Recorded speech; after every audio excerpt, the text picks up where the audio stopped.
All right, so we are back. Yeah, a couple of days later than usual, but we have an esteemed guest, a British expat, soon, we hope to be a American citizen. We'll just say JT for now. You can find her at JTKiri88 on Twitter, X, if you like, what have you. But I just thought we'd have you on and talk a little bit about the experience of moving across the pond. Thank you, and happy to be here. So, first and foremost, I guess a little bit of background. Why'd you come over? Um, so for me, so I came over for the person that's now my husband. Um, Sure. we were long distance for about 14 years. Oh wow. So, Okay. we met on an internet forum. I was living in the UK. He was living in Michigan. You probably know him. It's Nomura TD on Twitter. I do. Um, and Yeah, we're acquainted. we got on pretty well. I'd say. Um, and we basically were meeting every once a year, I think, Cool. for about 14 years. Um, and of course, with long distance relationships, eventually the question comes up of what you're going to do about getting together. Um, I for me, um, I do love the UK. Don't get me wrong. The UK's a Well, you the got UK's got castles and stuff. it's well, yeah, and I do have to ask, countryside. is this being stated under duress? How much do you uh, love the Met? I've got a lot of love for my home country. It's got its things. But definitely, struggling right now, unfortunately, Labour government, all of that business. But Yeah. we have to just ride out the next 4 years with that and see what happens after that. But Oh, surely the um king will step in and dissolve parliament. Cough. Which one, Keir Starmer or the one in the palace? yeah, I was gonna say. But no, so we had a discussion about what we were gonna do next. Um and America seemed like the better option. But it was a lot of work coming over here. Yeah, we actually talked Um about that a little bit. So why don't we just kind of dive in? Because one of okay. the things that really impressed me is that you're doing everything the right way. You're crossing all your Yeah. T's, dotting all your I's, doing it right. Like a lot of people, they take the shortcuts. And as you Mm-hmm. had mentioned when we talked before, those shortcuts can lead into brick walls, Yep. especially with the current administration. Like a number of those could see Oh yeah. themselves cut short. So I think I have an interesting perspective because our relationship has stretched over like three different admins at this point. We started dating when Right. Obama was in, then we actually started our visa process when Trump was in first time. Okay. So I like to just point that out to you because a lot of people tend to be like, oh, well, it must have been awful under Trump. And it wasn't, to be honest. Um, That's cool. so we'd been together since I want to say 2000. It was around 2017. Yeah, 2007ish. Oh wow! Um, So you're actually getting on to nearing 20 years. That's cool. yeah. It's been Wait, a long 10. time. Yeah. Ignore my math. And but we so it was around I want to say 2018 Mm-hmm. that we finally had all the bits and bobs together because I think a lot of people don't understand what goes into just being eligible for legal immigration to start with. Like, it's not just you let the government know that you want to move over there, right? Um, Especially if you Because want to Americans get, would be fooled on that. oh, I mean, so many people don't know. Yeah, because obviously when I started looking, I was like, oh, it can't be that hard. But to be able to at least start the process for a fiance visa, you've got to have a sponsor. Your sponsor can be your spouse to be, or it can be someone else.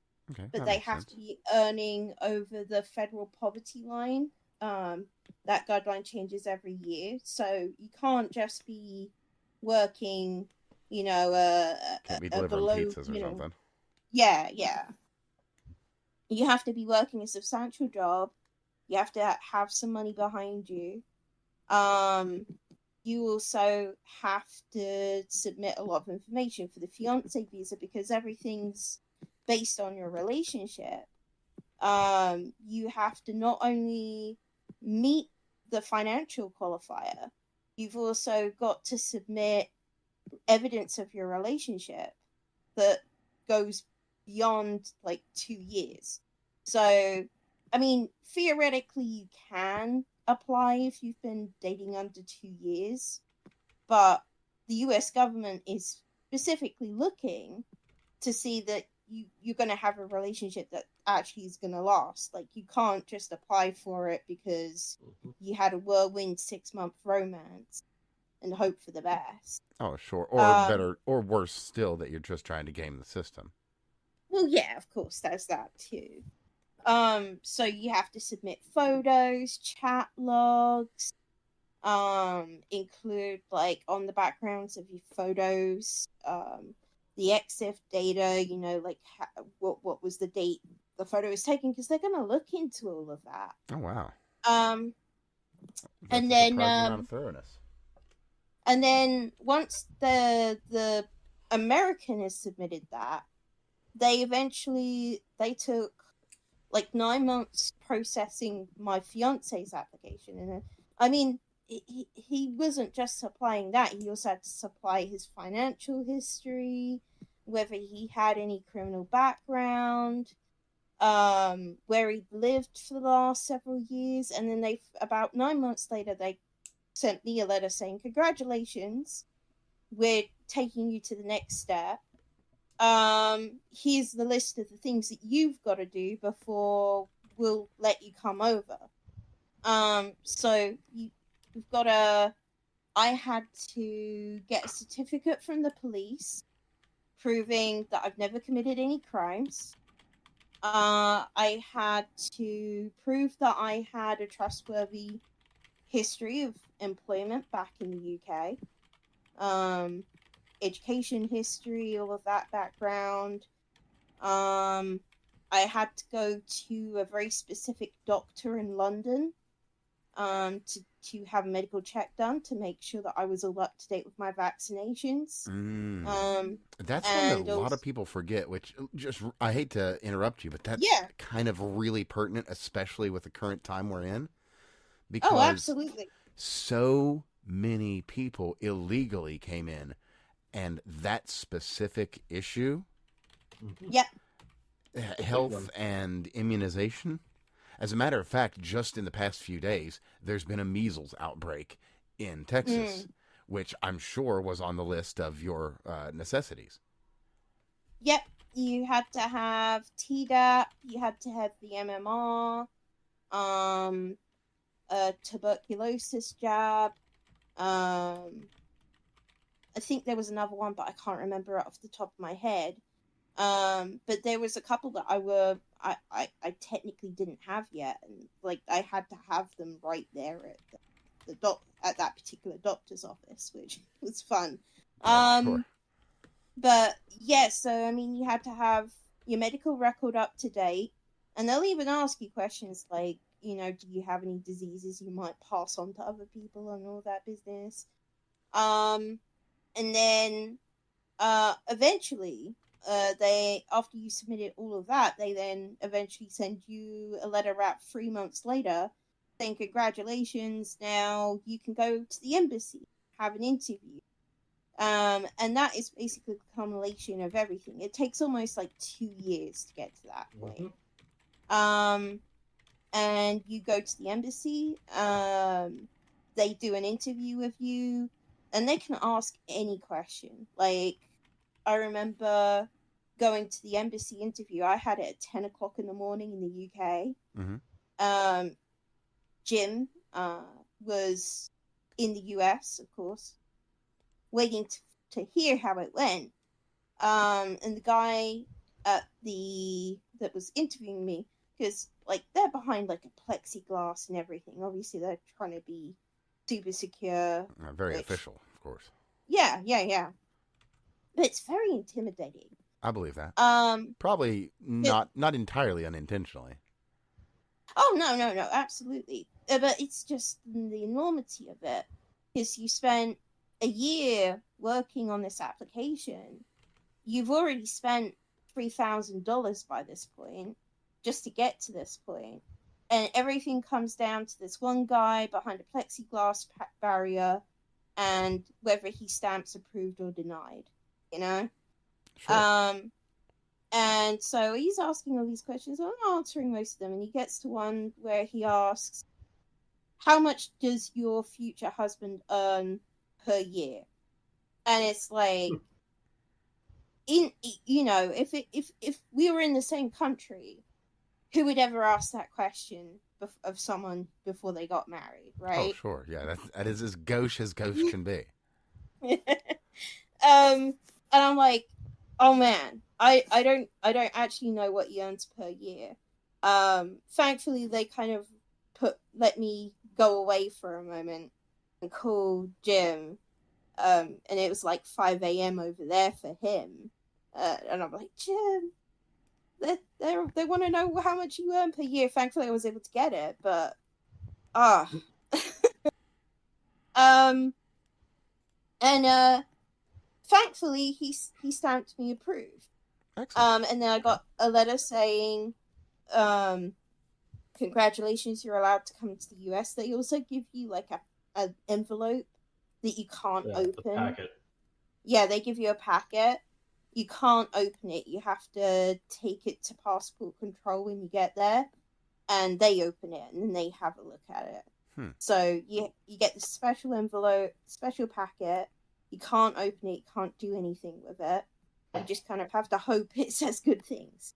But and then they give you about 3 months to settle all of your affairs in your country that you're living in, before you move over. And we had the fiance visa. Have you guys ever seen like 90-Day Fiance? I'm familiar. I'm vaguely familiar with it. I'm kind of divorced from television entirely. Oh no, absolutely, no, don't get me wrong. It's trash television. But they're using the fiance visa with that program. Okay. So yeah. I mean, it's kind of gaming that system a little bit, which is unfortunate because to put aside the literal actual gaming of the system there, but yeah. But that is essentially what the 90-Day Fiance visa is, because it doesn't say that I can stay in the country. It says that I have 90 days to get with my partner and I could get married, or I could choose to turn around and go home. If we get married, then that visa gave me the right to apply for change of status. Okay. As long as we applied our marriage certificate. So I flew over in late June 2019. Okay. We got married in August. And applied for change of status. And then, even then, right, the fiance visa only gave me the same rights as someone who's on like a visitor's visa. So I couldn't work. I couldn't, apply for benefits. In fact, interesting note here, the fiance visa does not give you the right to ask for benefits. In fact, if you do, technically the sponsor of your visa can be sued by the US government. So I can see why they were so thorough on checking to make sure that he had adequate income to support the both of you then. So part of the reason is because he had to support me for pretty much the first year. So you had to have a stable job, otherwise we were gonna have a tough time. But this is why it sticks in my craw a little bit when you hear about people that got these temporary protection visas. Oh, and they all the got benefits that are fast-track. just immediately given to them. Right, and then through things like the CP1 app, they were able to get onto Snap somehow. R.I.P. and piss, CBP1. Because I wouldn't have been able to do that. There was no way I could have done it. Not without getting into massive trouble or potentially making my process worse. And when you go for adjustment of status, that takes 12 months. So another year. The point. Yep, it's another year. You file it. And again, you have to go through like a whole process. You have to go to your local USCIS office to submit yourself. There's like 6 of them. So local is a very stressed word. Quote local. Yeah. Yeah, I had to go to Palm Beach, I think, which is about an hour and a half away. See, that's nuts. Is I thought that the one that was more or less closest to here was up in DC. So that's actually great news to find out that one's so close. That's nuts. Yeah, there are like smaller offices you can go to, so it's not like you have to go out of state. Yeah, and just a spoiler here, Craig is actually going to have to deal with some of these issues in the not far future himself. Probably. Well, he won't, but he'll have to deal with the James side issues. Yeah. You have to file first. You have to file a application. Petition to file an application. Anyway. Nonetheless. I haven't been chiming in because I wanted to let you go ahead and give this in your own words. But yes, but please, do continue. A recitation of stuff I've read and heard before. Right. Thankfully, it reflects a process that seems to be consistent. No, thankfully, the process is pretty good as long as, like, I was using sites like Visa Journey to submit. Like, we didn't engage lawyers or anything. I'll be honest, you don't need lawyers or whatever to do this whole process. Just do it yourself. Oh, that's good. Yeah. But yeah, well, you eventually have to submit to your local USCIS office to get biometrics done. So USCIS has a copy of my fingerprints and my eye retinas on file, in case they ever need that for anything. One hopes not. Of course not. And then eventually, around the near the end of the 12-month mark, you eventually get a letter asking it for your like final interview, she says in quote marks. And mine was supposed to happen in April of 2020. But you'll of note course we're recording in February of 2025. Yes. And it got delayed to about September of 2020. Yeah, because we were in Florida, so thankfully I know some people that were waiting into 2021. I know another person who moved on from the UK a little bit later than I did. They had to wait a little bit longer than I did. But yeah, so we had a slight delay. But we had this interview, and in this interview they'll ask you questions like, have you ever been part of a group that hates the US? Have you ever been part of the Communist Party? Have you? No. Godspeed. Have you ever planned to blow anything up? You know, they're literally straight up asking. Not even Parliament? Nah. Oddly enough, these are questions that are fairly standard on a basic background check for like going onto a military base. Oh, I bet. It's like not even to the part where you're trying to get clearance, like security clearance here in the U.S. There's a single form you file to like get access to a military base, like say going to Cape Canaveral if you wanted to get a job there, and questions like have you ever been a member or associated with terrorists? These are kind of the questions that are on there. Oh yeah, I totally believe so that. It's basically like kind of a bare minimum background check kind of form you have to fill out. It's just similar in that fashion with the interview you're talking about. And I think also, if I remember correctly, for even the adjustment of status, they wanted us to submit proof of the marriage again. So we had to submit the marriage license. We had to submit evidence, pictures of our wedding party, pictures that we were still together. Because obviously they're trying to prove that I didn't just marry him and then skedaddle off to Hawaii or something like that. We're genuine. So there's all of that going on. So it doesn't just stop at like the first time. They don't just, give you the fiance visa and then go, good luck. If you want to get like the actual green card, they do follow up. Yeah, they absolutely follow up. And it's frustrating sometimes because you're kind of like, man, these guys have like a dossier about our entire relationship at this point, but I get it. So what you should do is go facetious with it. Make sure you tell them exactly how many times per month you're flushing his turd down the toilet. Sir, I got a notebook for this purpose specifically, just so you guys would have this information on file. I mean, sometimes it feels like that, Like, This is how often I had to rotate the mattress because he wouldn't help me. Yeah.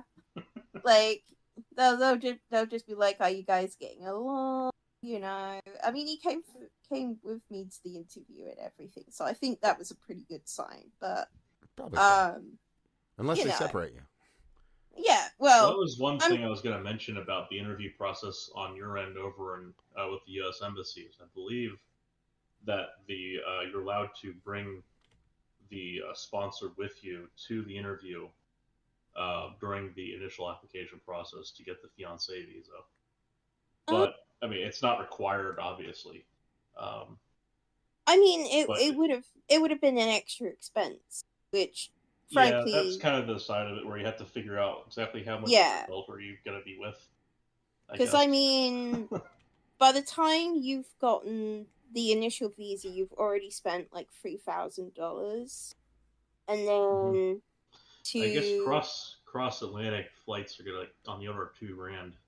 It's around to come to the UK. If you do it on a cheap airline, you could probably do it for about $600. Okay. So I mean, it doesn't have to be super expensive, but still, we both weren't people with that kind of money. We were literally scraping it together, because we're both on the spectrum.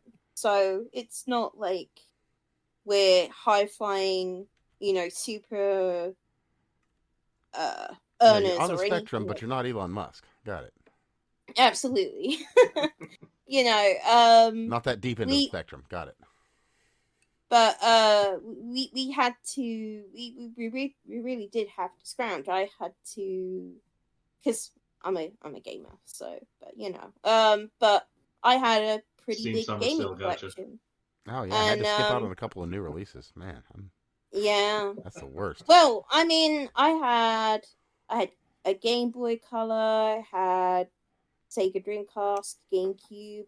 I had a bunch of rare games that were in perfect condition, and I had to sell it all off. So video games kind of funded my visa. That's kind of cool. I mean, the collection. I took care of my collection. My collection took care of me. Right on. But yeah. So in the end, thankfully, we get through this interview.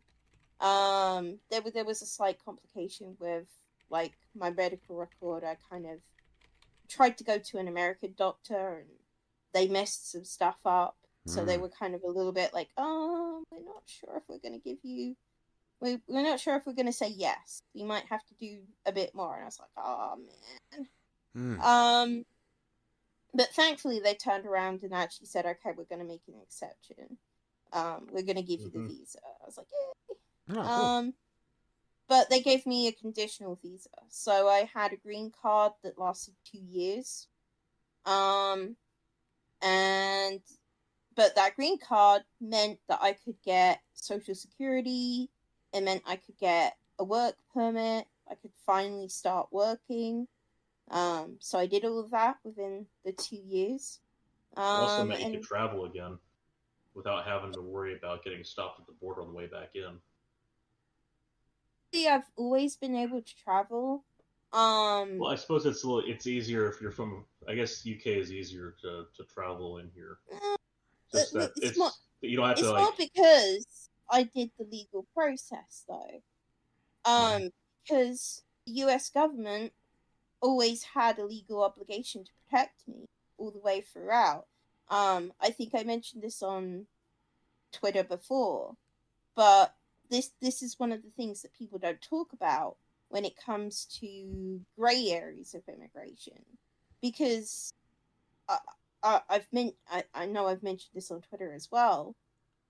Before we did the fiance visa, of course you're young. You get a little sad when you realize the amount of work it's going to take to do it legally. So we spoke to an attorney once to see what other options there were. And the attorney said to us, well, you could just come over and stay. And, there's quite a few folks that have tried that one. That's on the order of 40% of the illegal aliens in the country. Quite a few million. Those are overstays. But Tom Hillman is, well, that was pre-Biden anyway. He's coming down hard on that. So yeah. Yeah. Around the time we spoke to the attorney, I think this was when Obama was still in charge. So possibly there was a chance that could have worked. But I sat down and I thought about it because it's an appealing idea. Just fly over and don't leave. But the problem is, one, the attorney said to us, "Oh, we'll get you a court case, and then you can go for the adjustment status, and it will go through. It won't be any big issue." But the more I thought about it, the more I realized that there was too many what ifs with it. There's some big pitfalls if things go sideways. Right. What if the court case takes a really long time to happen, right? Because sure, I can fly over with a certain amount of money and then just hope that it lasts out, but it could be a really long time before I get a court case. Or what happens if the relationship doesn't work out? Then I'm kind of stuck. But in addition to that, yes, you could overstay and stay in the country, but the moment you leave the country, they mark your passport. So, if they see that you're an overstay... that's an overstay. We'll have to make note of that if they ever go to come back. Yeah. 5 or 10. They'll make they'll put a black mark on your passport, and it won't be necessarily a problem when you leave. But when you want to travel anywhere else, you're going to have trouble because now you've got an overstay on your passport and it's a permanent record. So the US government probably won't let you back in. Other countries will also see that you overstayed on your visa. So it doesn't make sense. I want to say offhand it's 5 or 10 years, if I'm not mistaken. Yes.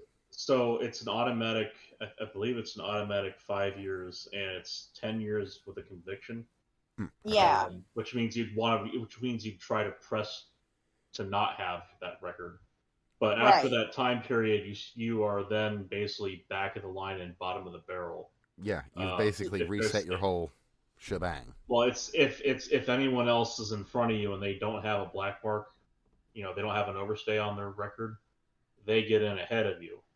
And if they're spaced over, then then they let you in on the visitor schedule, or the visa lottery, whichever one it is that you're trying to get in with. And then if you break the law again, it's just worse.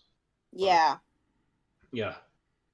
But, because a lot of people don't take that into consideration. It's not just a case of you cross the border, or, you do an overstay and oops, my bad, I'll never do it again. It's stuck on your record. And in addition to that, you don't know when you're going to be able to get Social Security. You don't know when you're going to be able to get a job.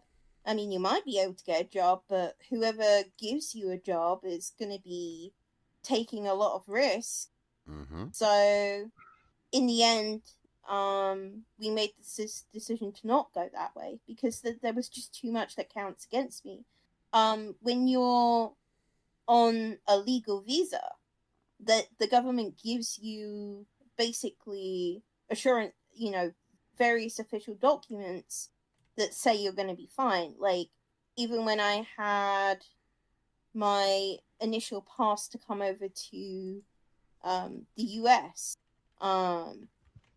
they give you a letter that basically says she's okay if she arrives within this time frame.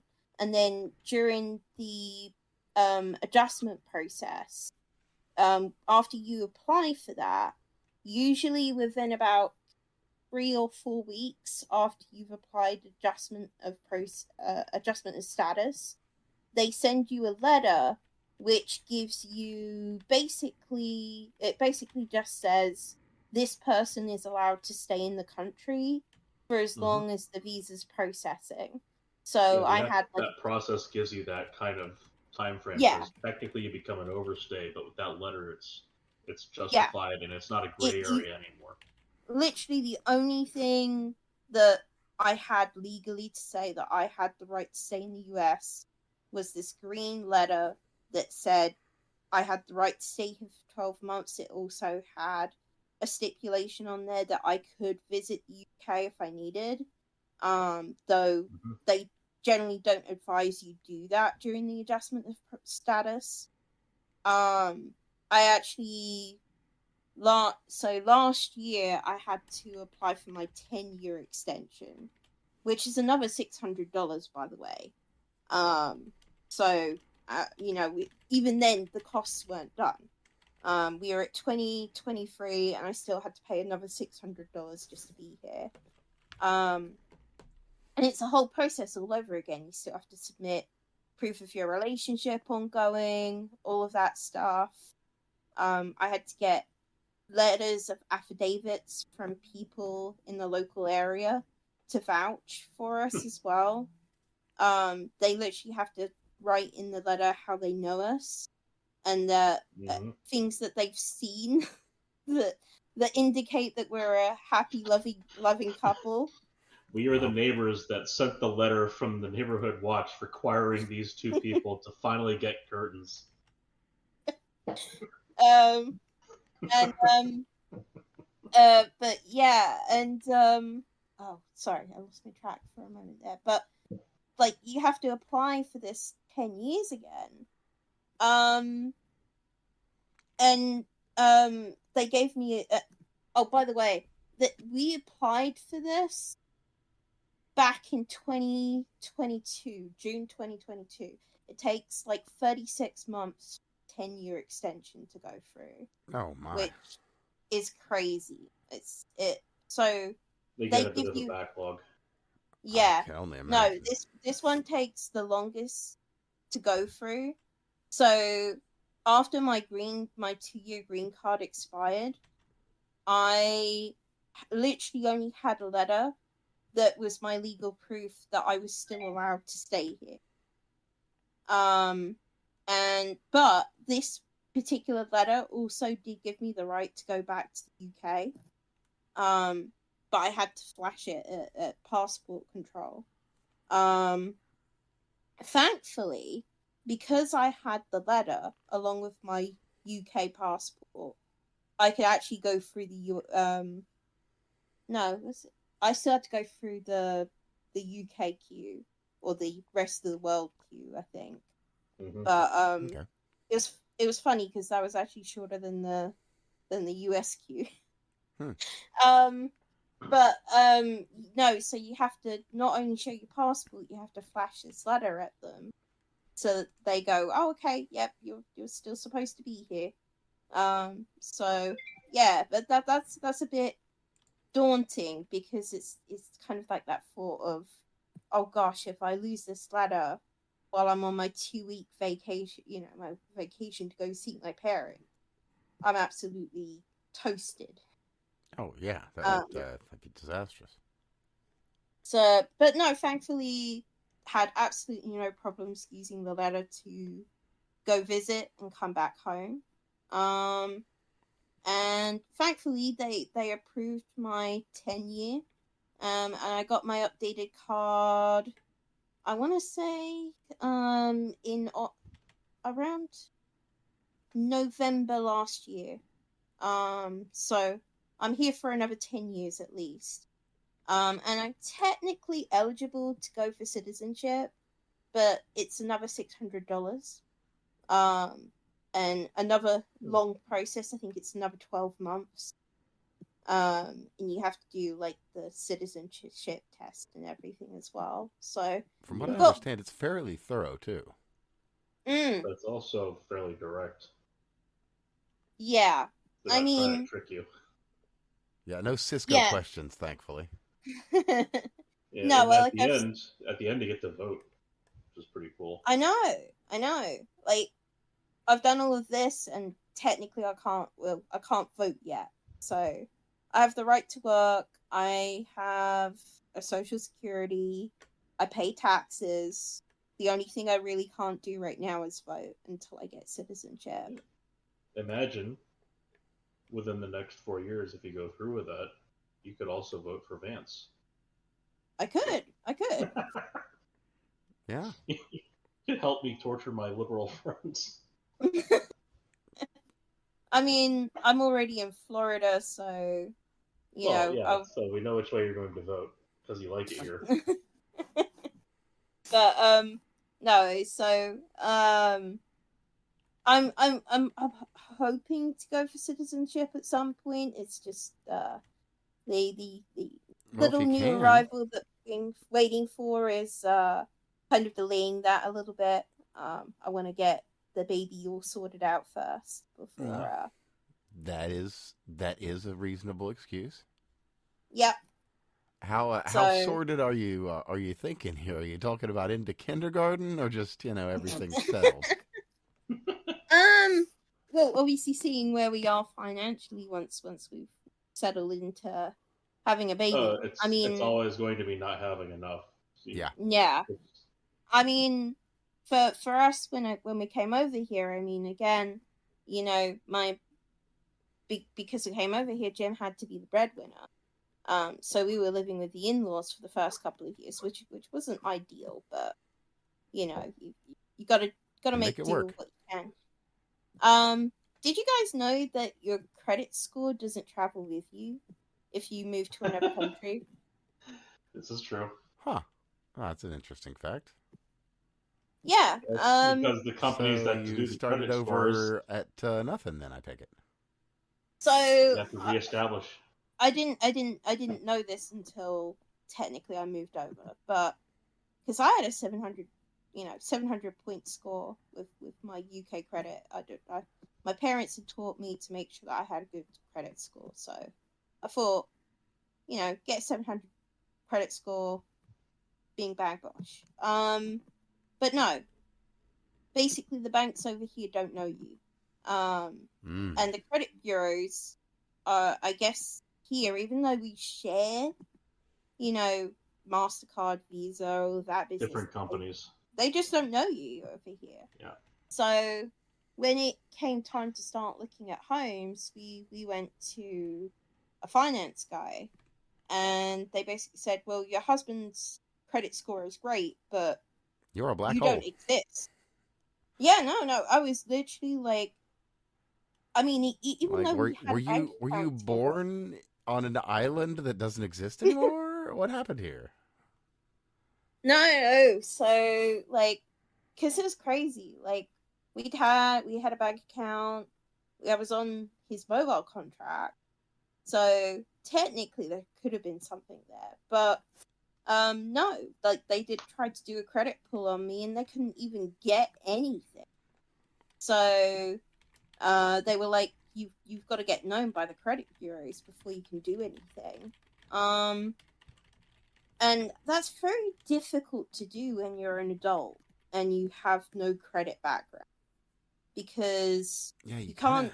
Yeah, it really is. You can't really. There are dedicated services for that because it's so difficult.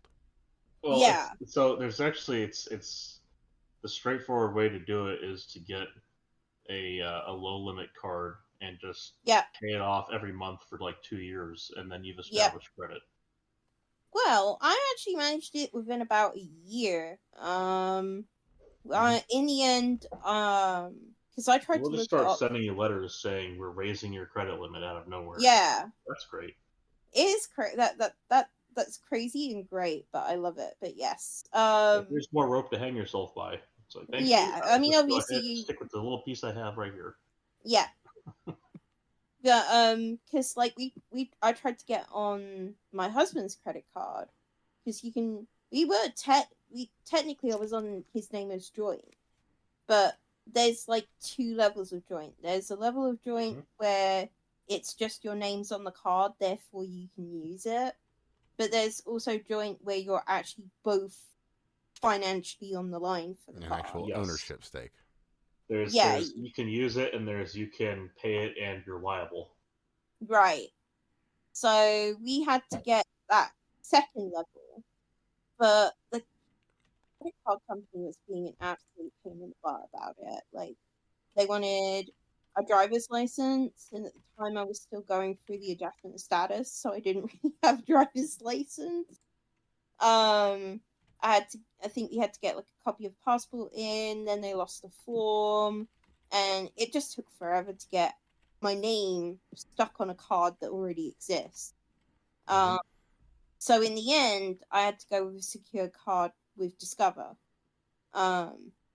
because they were literally the only people that were willing to take me. So I got like a secure credit card, one of those ones where you have to put like a $200 deposit on it, just to get started. I stuck a Netflix subscription on it, and I just paid it off for like a year. And by the end of the year, I had a $700 credit score. Oh, there you go. You get there, but it's in the butt. And then we got our own home last year. November 2023. Now that one will land you a firm credits presence. Just having absolutely. both your names on it. Mm-hmm. Yeah. So that will show up, and that will eliminate the doubts that you guys are current on payments and you have a house with a mortgage on it. Like, that's fully established. Yep. But no, it took a lot of work to get there, though. Like, it sounds like people don't talk about the struggle that it takes to get to this level. Because really, by the time it took us to get to the point that I got the 10 years, it was about 5 years altogether. I've been here for just over 5 years now. And this is part of why I tend to be a little bit outspoken on Twitter about it, because... Well, you did it the hard way, and there's a lot of cheaters out there. Well, yeah. So this is something else I explain. There's other people who are from other countries that are acquainted or integrated into my family. So I try to explain to other people who try to tell me all the virtues of these illegals coming in. I say, you guys don't understand the absolute pool of anger that they are building among the people who did it the right way. Yeah. That just they go through it all the right way, and they turn around and see all this. Not just the fact that stuff's being handed, like they don't have to go through the process, the expense that is, and the time expense, but all of the free shit they're being handed. Not to Just mention also legitimate asylum seekers. The Cuban, I don't have to talk to you guys. You're in Florida. The Cuban community, they are livid. Yes, very much so. I mean, because this is the thing for me is I could never have asked for benefits. Technically now, I mean, we actually did try to apply because obviously pregnancy is expensive. And we're actually we've actually both hit a point where we're actually earning too much. We're kind of in that awkward, middle road. Congratulations. But we'll figure it out. We've always figured it out. But so even now that I'm technically eligible for benefits, I'm earning too much. I've been too successful. Which I guess is a good thing. But damn that American freedom.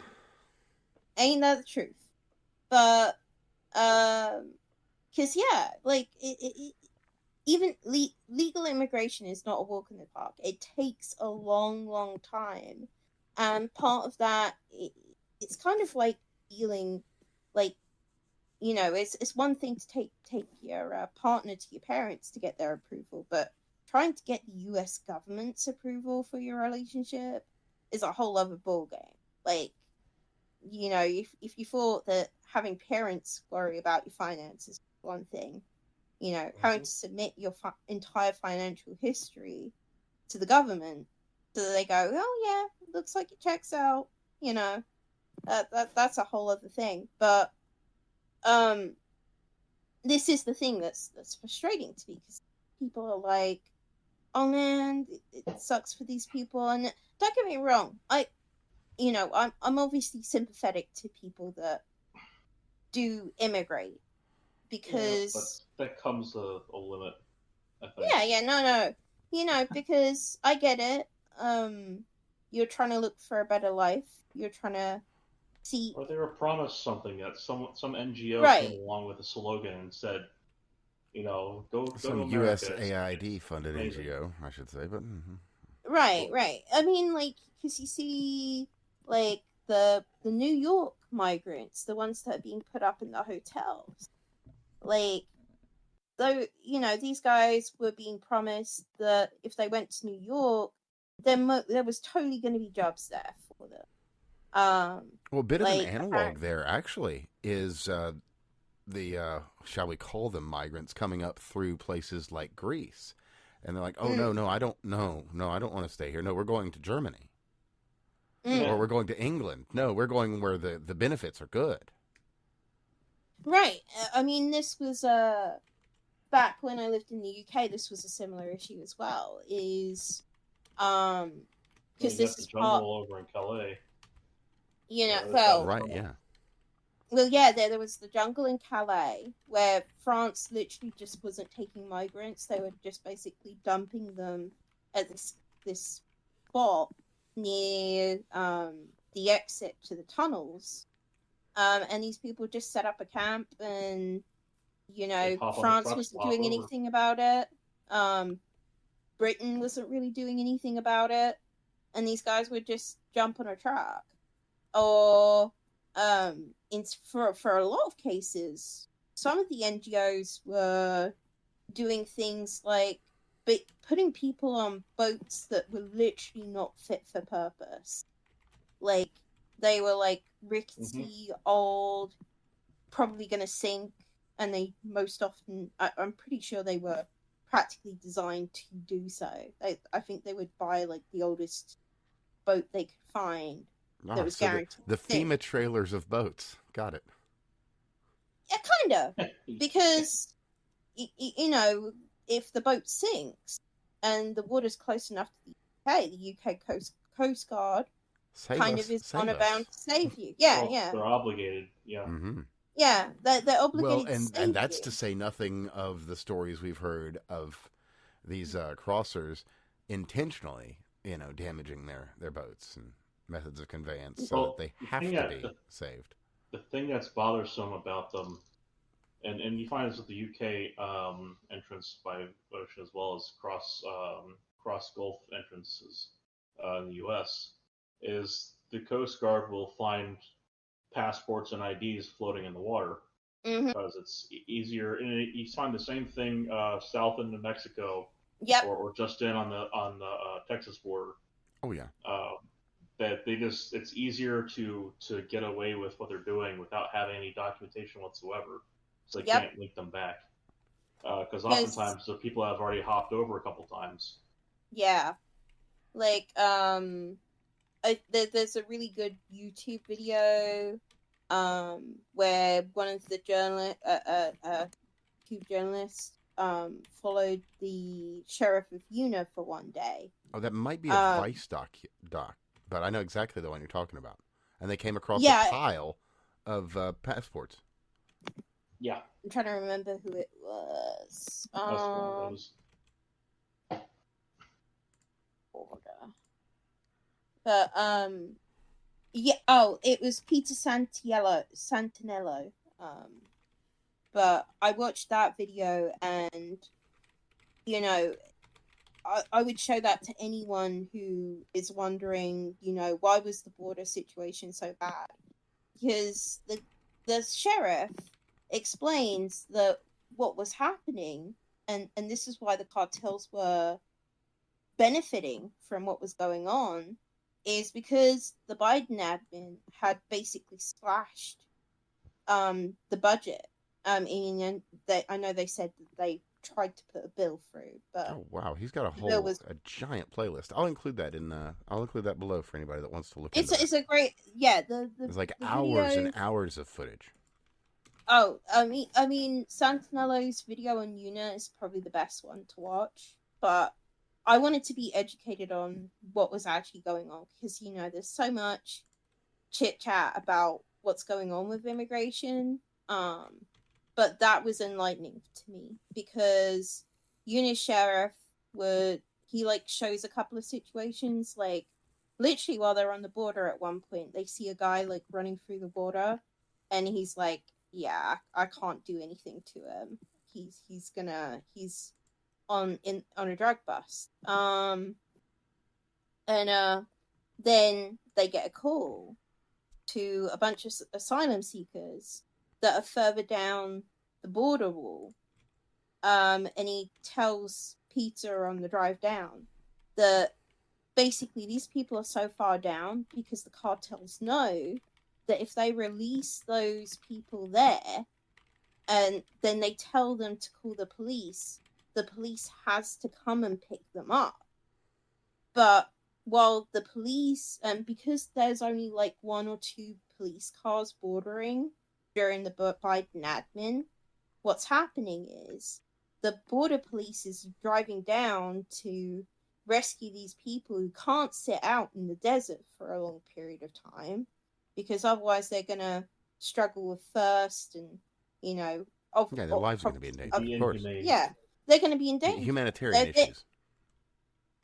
You know, obviously what they're doing isn't right, but as far as they're concerned, you know, as far as they are, they're innocents, you know.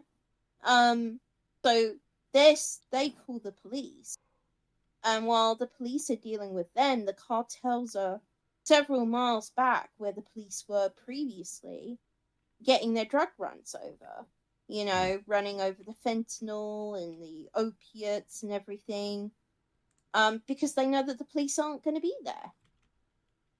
And that was what was happening on the border, is these cartels were paying these people lots of money so they could drop these people off, use them as bait, and that's disgusting, you know?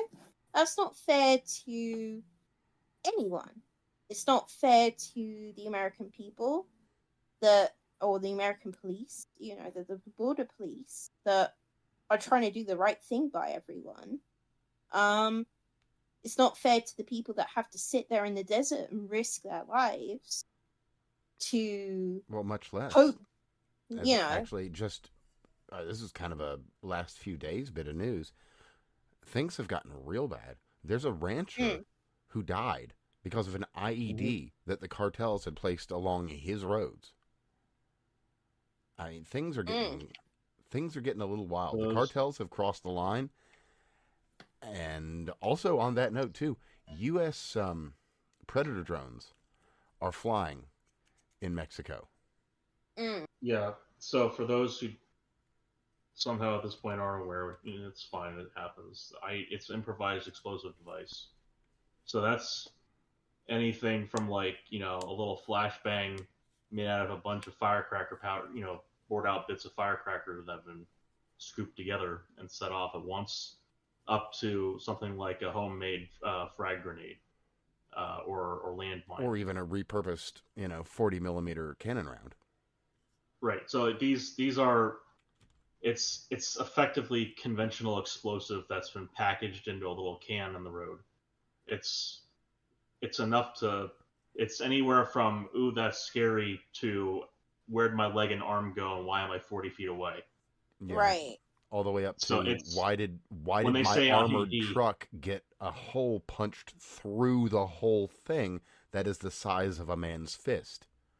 So IED is kind of an umbrella term in that sense that there's a very wide range, very generic term. But in the case of the man's, if it killed somebody, the man's one, it was probably, to give something that anyone can give a rough analog to, about a Claymore's worth. Sure, and basically it's a territory thing as part of it too. If they cause what I guess Twitter's Trust and Safety Council former would have said, they're basically causing friction to ingress into their territory. Sure. By making it have a human cost, and so part of his land was claimed as territory by cartel. Yep. Which is, obviously no money changed hands. There wasn't a deed that was drawn up. None of that shit. It was just, you showed up, you got blown up. Yeah. I'll have a link to that. And it was actually not just him. It was him and his another passenger, as well as the third passenger being injured. Yeah, so it probably flipped the truck. But I know some other states were saying that they were seeing a lot of human trafficking as well. Like, there's tons of that. Yeah, that's kind of the largest unspoken scourge of this. So the worst one is to get members of gangs back into the country after they are deported. Obviously no IDs, etc. But they will pair an adult with a child, and they'll send them across the border. And they did that because of the lack of separation. The policy, that is to say, the revised policy of no longer separating children from their parents.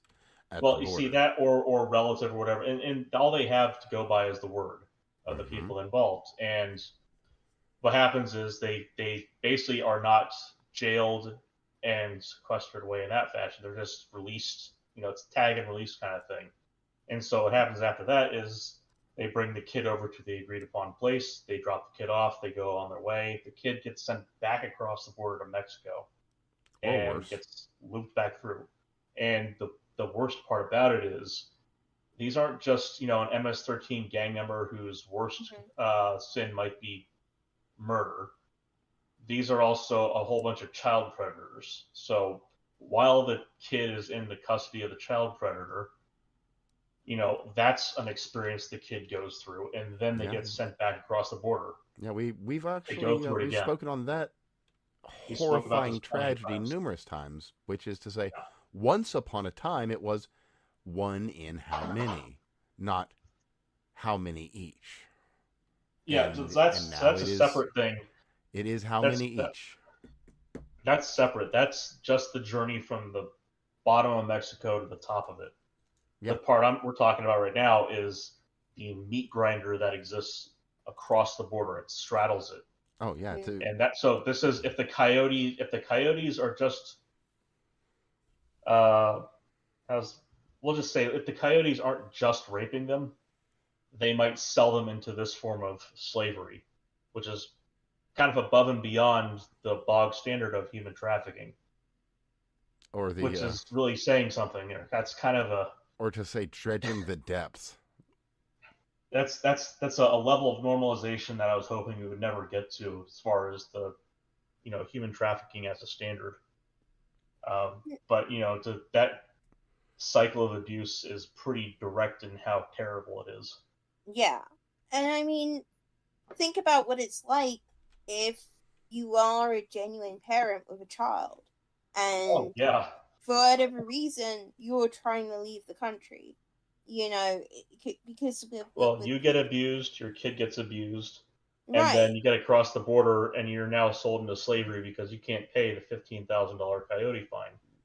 And that's also if you get to stay with your kid.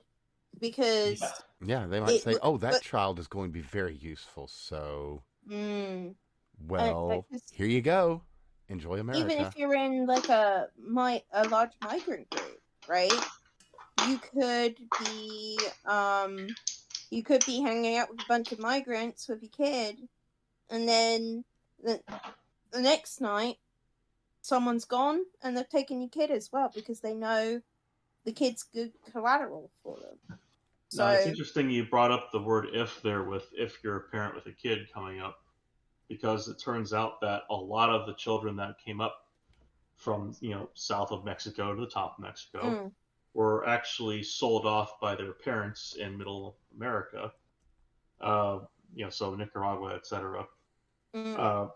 They would be sold off by their parents to get money, and the promise that they were sold to get rid of their kids was they'll have a better life in the United States, and maybe they have a relative there or not. Whatever, it doesn't really matter because the promises are all empty to begin with.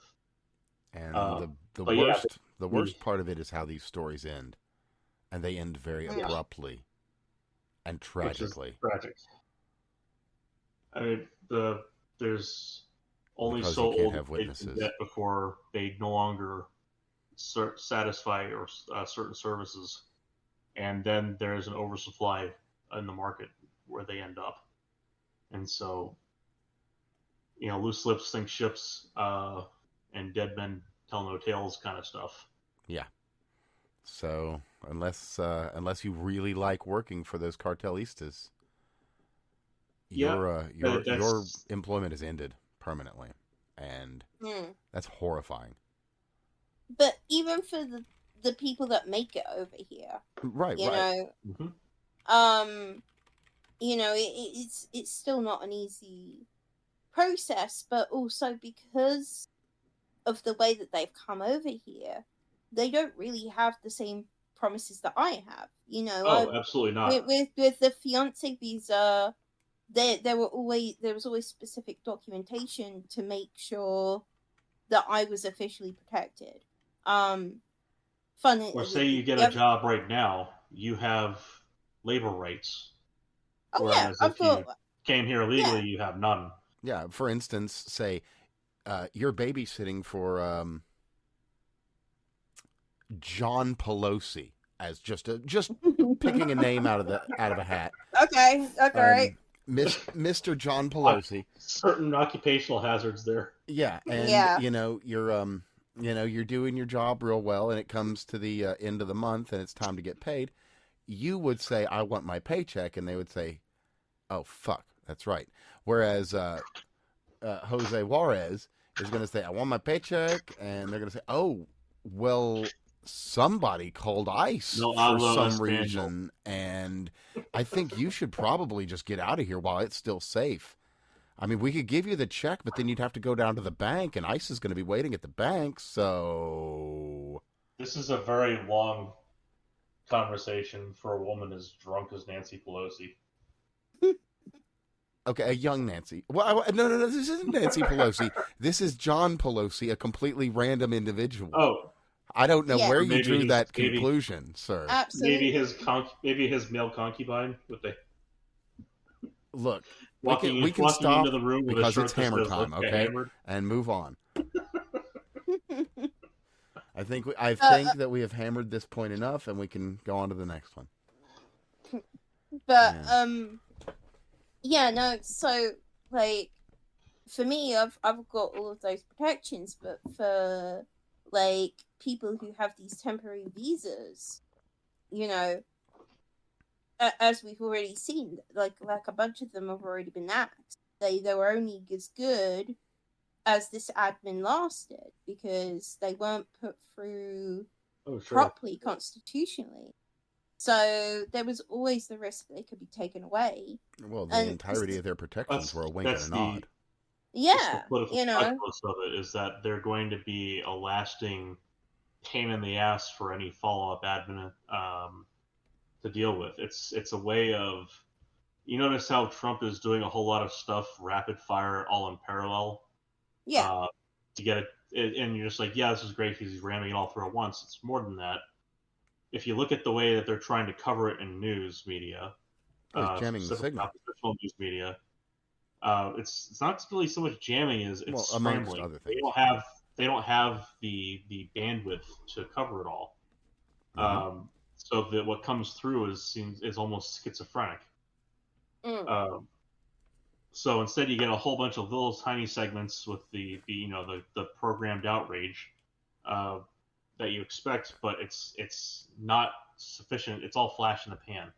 There's nothing to get a grab on. No, or at best, it's far too late to matter. Right. So the same kind of thing can be said by just kind of having a massive wrench thrown into a tiny engine on the case of immigration with things like DACA from Obama. So I mean, how many souls did that throw completely into limbo? Well, I mean, here's the thing is, there's only so many of them left that have satisfied all the conditions. Like, they can't get into trouble while they're here, or they can't renew. So sure. I think that's a reasonable stipulation, and that was begrudgingly granted as a stipulation. Like, okay, good. So these are the people who have to be here, basically on their best behavior, and they're annually renewed. Then there's only so many, and there was a cutoff date, so there's no new people being added into this program. This is now a finite population of known individuals that has no chance of expanding to a larger population. That's the point where you can finally say, like, look, okay, these people we can take out of limbo and give them citizenship. Fine. Be that as it may, it's done. There's no chance of run on the border adding new people to it. Yeah, now that you said a finite state, I don't know if I would go as far as you, although I wouldn't be uncomfortable there. Exactly, yes. It's like, okay, look, we'll go ahead and put you at the end of the line of everybody else that's doing it the right way. So give them and there you go. Give them 5 years to put their name in the hat, and if they don't do it after that, then they can go home. Something. That's so simple. Something. Or to at least ask for a green card, or send them an email like, what are 5 things that you've done to advance your citizenship, for instance. My favorite part of that email is it's 1 item per day of the week. It's if you cannot say I came into the office and sat at my desk today as like a line item for your 5 things, 5 days in a row. Like, what do you do? The whole entire point was to see, like, it was a pulse check. Pretty much, yeah. I mean, some of the ones that I've seen that have come through are like, oh my god, you've got to fire this person. But at least they fucking responded. Right. That was to say it is a literal pulse check. If they had responded with and nothing else, just the words "fuck you," that's more than somebody who says nothing. Oh, that's true. I think Elon said something in today's cabinet meeting about this specifically being a pulse check rather than actually like a performance check. And it's funny because they want to know how many is he going to read? It's like now that said, they were required to CC it to their management, which means someone that's in the chain of command that should be looking over it now has to. Or, now has the opportunity to. Yeah. So, this is the funny thing for me. I work for a global company here in the US. And I'm happy to share that. I'm not going to go into details, but we actually had a similar problem to the one that Elon's mentioning. So I totally believe that there are probably people out there that have applied for a federal job and they've just been scamming the US government the entire time, because we had exactly the same issue. We ended up, because with our company, we had a lot of, we basically went fully work from home through 2021. So we were doing training virtually. They were working virtually. Everyone was working from home, apart from a few people like myself. I've always worked on site with my job. And because people were dodging on the webcam requirement, like, you'd get people that would say, "Oh yeah, I know I got the webcam, but I can't set it up. I'm having technical issues with it." You would end up getting people that, like, they had the webcam on, but then they were never responding during the training, or they were paying someone to actually sit through the training for them. I think in some cases they found that some of those you would not believe how often sitting.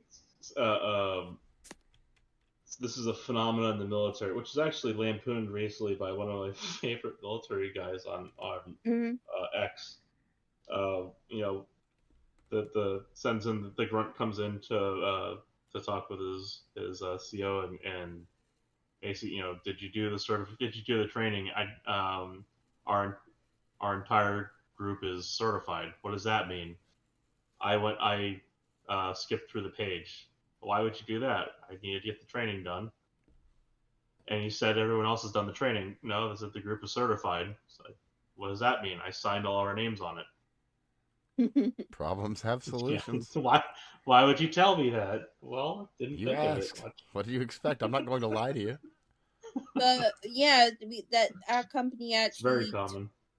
Turned around last year and told us that we had to have everyone on webcams going forward, because we can't trust people. Like, people can just submit stuff, they coast through the training, and then they either quit because they've already got money, they got paid for the training, or I don't know how some people manage to spoof past the training period, but I guess some people do. But I can totally believe in the federal government. Oh, there's mouse jigglers and auto email replies. Yeah. There's the amount of grift and graft in American politics is truly staggering. I'm telling you right now, Mikhail Gorbachev would probably choke if he saw the levels of corruption. So, on the subject of mouse jigglers, a buddy of mine who was working as a lawyer actually at a firm that was doing something opposed to Trump, which was even funnier because he loves Trump. Had nothing. Remember the one that had that deranged phone call? Same place. I would say which one, but yeah. Right. So anyway, his thing because it's basically I think they were checking to see if people were active based on Skype. Mm-hmm. And so he found that he could take his optical mouse and he could set it just kind of on the side of his laptop, and it would get to a point where it would misidentify like the side of it or something, and it just kind of went back and forth. And so he could set it up like that and then go to the gym, come home, take a nap. It was just outrageous because all they were doing was checking to see if, like, are you online? Oh yeah. During the office, during the business hours. Like, yeah, have you gone AFK? You're not allowed to. You're not allowed to be unattended or away. It's just really funny to me. Dirty pool. Yeah, no, classic stuff. And the other thing I will note is because I tend to note this with other people as well. I actually did better under Trump than I did with Biden. When I came over here. Which is kind of crazy because I didn't even have my green card until Biden got through, basically. But while I was over here, I think Trump was the one that put in the motion to extend everyone's applications so that nobody had to go home, or because obviously that would have been a bad idea during COVID. Oh God, yeah, night and day difference. Goodness. So he made it so that USCIS closed down, but everyone got extensions. I'll actually note that I as well was able to benefit from that because my license had to get renewed to the USA 1 bullshit. And I was able to just get a de facto reissue for another couple of years. Now, this year I've got to actually figure it out, but, it carried me till now. But, so, he made sure that anyone that was in the middle of their legal visas had protection during COVID. When the stimulus checks came through, we were able to qualify for the couples amount. Oh, cool. Because I was legal. I was a legal immigrant. I was able to get my part of the stimulus check as well. Now, speaking of stimulus checks, did you make sure and start your own LLC like Mustangs and Dodge Chargers for me and my chick LLC? Oh my God! Had I known this shit was a thing, strong temptations, man. Oh, dude, when I look back at that and the fact that I have kind of almost crushing debts and I wouldn't at all. I mean, $100,000? You kidding me? Yeah. Nope, no repayments, no obligations on it. It's like, all right. Let me just go ahead and sit there and give that one a big think. Weaves and Nails LLC. Anyway. Well, I'm glad to hear that you didn't dip too hard into the PPP. That's good. That's call it heartening. Food budget, Oh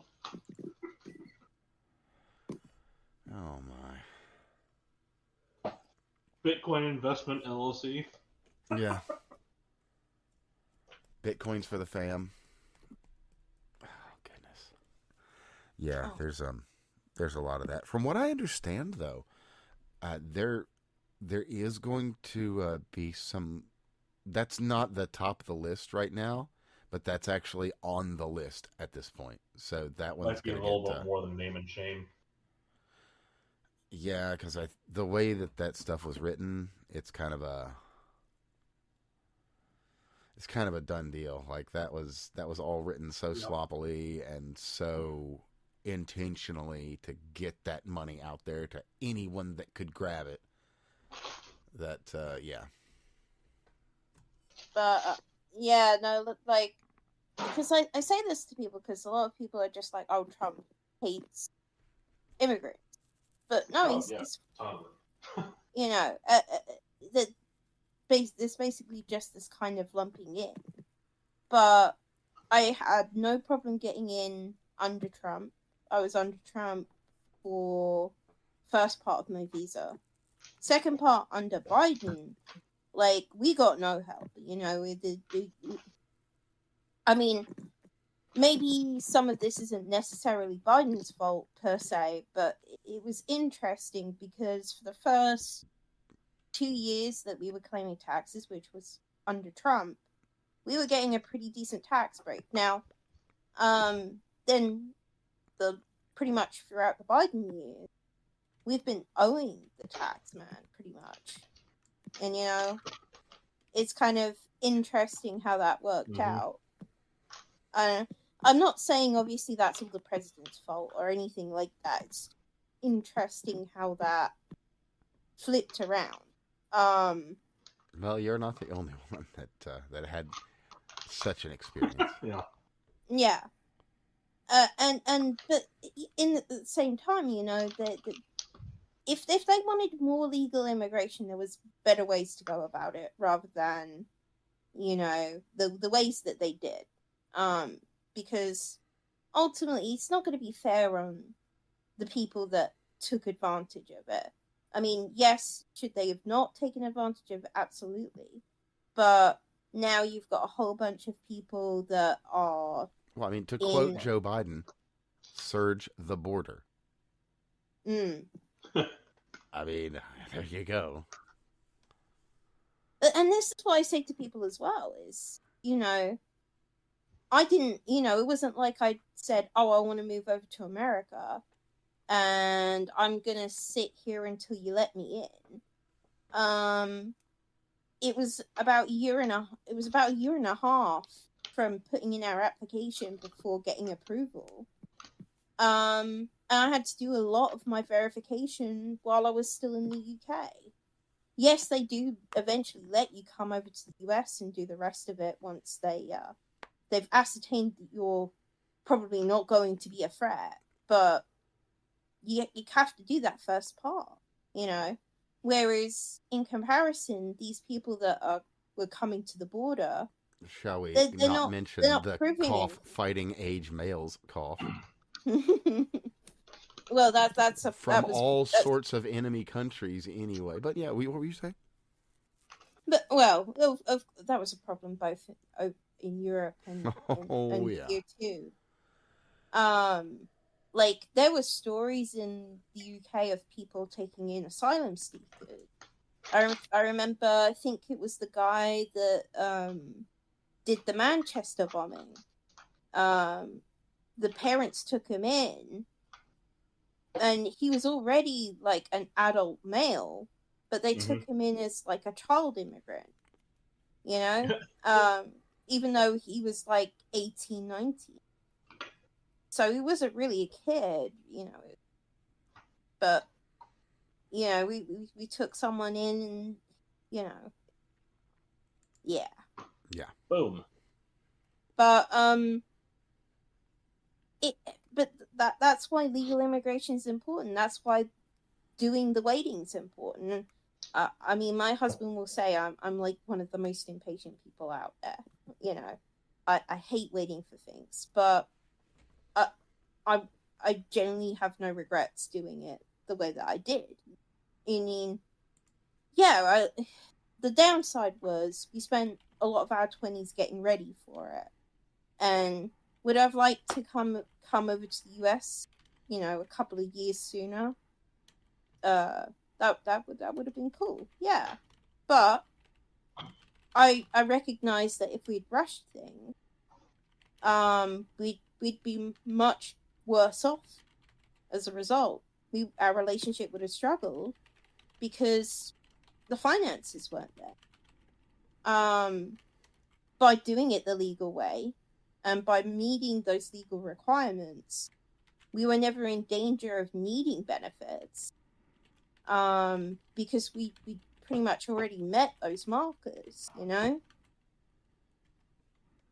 And it's not like we're rich people.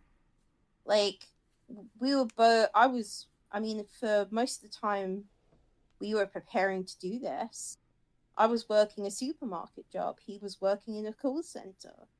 So it's not a case of, you know, you need to be earning a lot of money. You just need to be sensible about it. Save money, you know. Don't take your paycheck and pay everything out on useless stuff. I mean, listen, kind of sensible saying stuff just in general, basically. But yeah, you know, because sure, I like my $60 video games, but you know, you have to kind of cut down and be like, okay, I'm only going to get the video games I care about, you know. Yeah, wait for the summer sales and such. Yeah. Oh, it looks like it's just about that pumpkin hour for our dear Craig. Oh, we are past it. Oh, okay, he's fully pumpkinized then. No worries, brother. If you need to sign out, that is okay. We'll just continue talking. We got a couple of more subjects we can go through. In any event, it's been lovely chatting. Nice to talk with you. Have a fantastic week, everyone. Be well, Craig. Talk to you again soon. Anybody wants to find him, feel free to look him up at CraigBob99 at all the places. So anyhow, that is that. But the process, yeah, you've done it right, and the people that aren't are, at best, they're gaming the system, and at worst, they're legitimate, dangerous individuals of, foreign intelligence and armed services. I do feel bad for the ones that don't have criminal background, because I'm sure that some people do exist out there. I know, again, from like watching some of these channels, like there's another guy that I think is different from Peter that's been covering a lot of the New York stuff, and some of the people that are there living in New York, like they've got stories like they were gay and they came from Cambodia, and if they go back to Cambodia, then yeah, their lives are genuinely in danger, and they're just trying to work, in on a one of those cheapy Chinese stalls full of trinkets Oh, sure. on New York. Well, the thing is, that's barely a life in and of itself. Oh no, absolutely, and I can only imagine how frustrating that life must be, because like these people were promised that when they came to America, because from what I gather, with even with these temporary visas that they get, they still have to have a sponsor, and I think it would be interesting to find out who these NGOs were using for sponsors, because I've heard some initial reporting on that, actually, and there's a lot of repeat names and a lot of sponsors that are for like a lot of individuals are getting sent through this one sponsor or through a number of sponsors at this one address that might be like a P.O. box or a non-real place. Or, an empty business front, what have you. But like, some of these people are just people that just want to make money to send back to their families. But this was a similar thing that was happening in Europe, as well. Before I came over here, I was a big proponent of Brexit, because I saw what Brexit was doing. Well, I saw what the European Union's free immigration policy was doing to the UK. And I'm not saying it was all bad. Obviously variety's nice to a certain degree. But I mean, that said, you can make your own curry. Oh no, yeah. But because I lived in a rural part of Cambridge, and when it's funny because we actually came from the southeast. We lived in Essex, and we moved to Cambridge in the 2000s, and the time we moved to a sleepy little village, and at the time it was mostly all native Cambridgians, that were a bit leery about even people from the southeast coming over. It was all farmland and all of that business, so they were all a little bit like, oh, outsiders. And in the time when the European free immigration thing started up, because we were living in a farming community, there was a company that was literally taking crazy advantage of this. It's very similar to what was happening in Springfield. Well, I know exactly what you're talking about, because that's finally getting some of the coverage it deserves in Britain, where vast swaths of countryside are just being turned over into migrant camps. Well, at the time, yeah, probably not to the scale or degree at that point, but yeah, I mean, I've kind of lost track of it in the last couple of years, because what happened during COVID was even more crazy. but to say the least. in it, during the European Union's free migration period, we were getting a lot of people from Poland, from Poland and Portugal. And a lot of people were coming over because Poland and Portugal had absolutely awful economy. The economy was so bad that basically as soon as their men were coming of age, they were leaving the country. And this was part of the problem with free immigration, because if your country's economy sucks, are you going to stay there? You're not. No, Like, go to where the money the is. you're going to go where you're going to earn the most money to send back to your family. And like it literally got so bad at one point that they were having to recruit women for like the fire service and the police and everything, just to have local services. I'm not saying, it's bad to have women in there, but No, of course. It's fact just that that it's gotten to that point. right, because none of the men wanted to stay, and the women would get frustrated because none of the men wanted to stay either.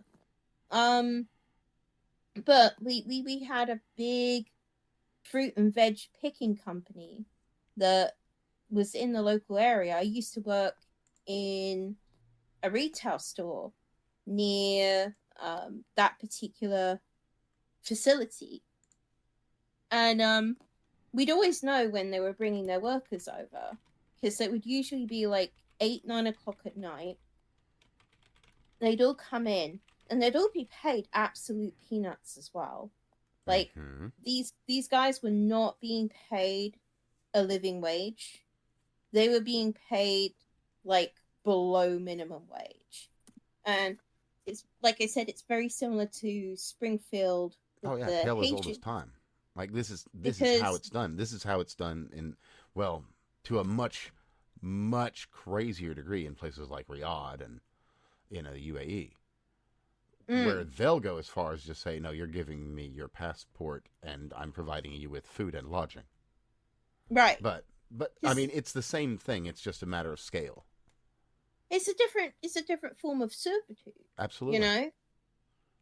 Because these guys would be given room and board, but they had almost no autonomy during the day. They were basically working day and night, and then they would come into our supermarket about 8-9 o'clock. It's kind of funny because they would somewhat match the stereotype a little bit, because they would buy everything on a budget. They would buy ramen. They would buy like the super cheap tins of beans, spaghettios, and they would all buy vodka. Like that would be their one big purchase every week, was like a giant bottle of vodka. Which I definitely don't beseech him on that. I mean, if you're barely making it, you need something to help you get by. Absolutely. But when Brexit was coming around, a lot of people's justifications were people don't want to work these jobs. If we got rid of these free migrants, we get here. Yep, it was exactly the same excuse I was hearing about the Haitians with the companies. Americans don't want to do these jobs. Right. Well, they don't want to do these jobs because you pay slave wages for them.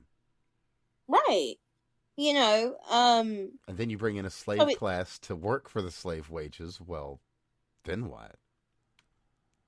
And what actually happened was, over time, that village is now, I think, 70% foreigners now. And I'm not saying that's all bad, but it was definitely a culture change. It went from being a sleepy, normal British village. And I'm not saying all of it was bad. We got a nice Polish restaurant. and the people that Oh, you're moved free to to the say it's area. terrible here. We actually say awful things about all sorts of people on the Take Us Out podcast. So, just... No. But I try and be fairer. Let your 40s flag fly if you feel so inclined. But Just I stay away mean, from the like Romans. But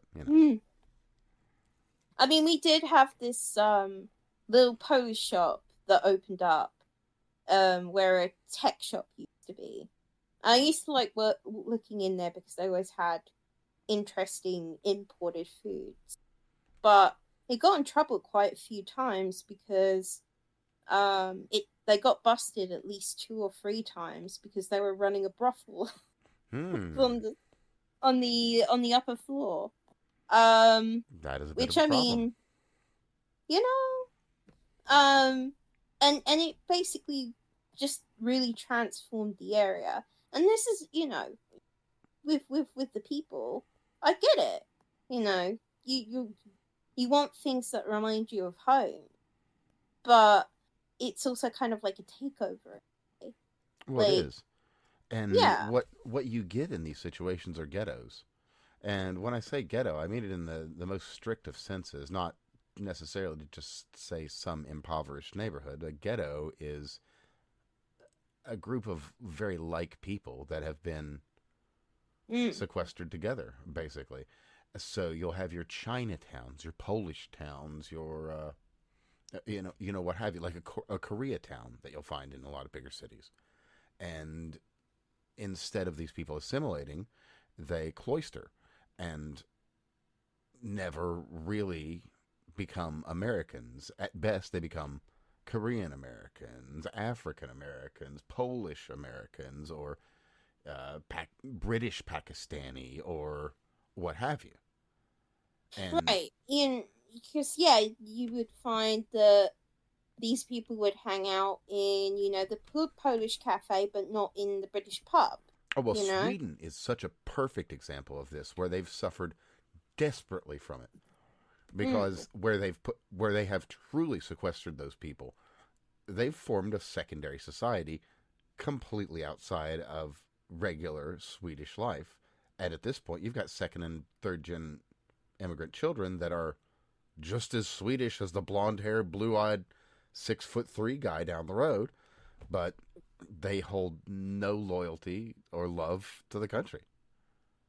But that's what makes me that was what was making me a little bit nervous, was when I started seeing the same arguments that were being bandied about for the EU's free travel being bandied around here as the justification for dumping a bunch of migrants into an area and not doing it. Okay, you've given them a bunch of jobs, you've given them a fast track to job, work permits, social security, but now you've got a whole cultural issue. You've got the cultural clash, where you've got, with where we lived, a lot of the people that I know lived in that area all kind of happened to move away within about 10 years of that change happening, because it no longer felt like home anymore. No, We all wanted to go somewhere else. It sucks if you're poor and you can't move, but for everyone else, it would kind of lead to that. I guess you would call it the white flight, but and well, if it's not white flight, then it's gentrification, right? Right. So you see that as well, and then it's not really a solution to the problem. Okay, the company gets their workers, but the workers are being paid, barely a living wage. Oh, the only problem that's being solved is the one of the empty wallet of the owner of the company. And I mean, technically, in the case of those that were coming from like Poland, Romania, Portugal, technically their peanut wages were still decent money for sending back to family. But because this was why people were living so frugally, you know, living off of ramen and cheap foodstuffs isn't really an ideal life, especially when you're working such a hard labor job, like picking crops day in, day out.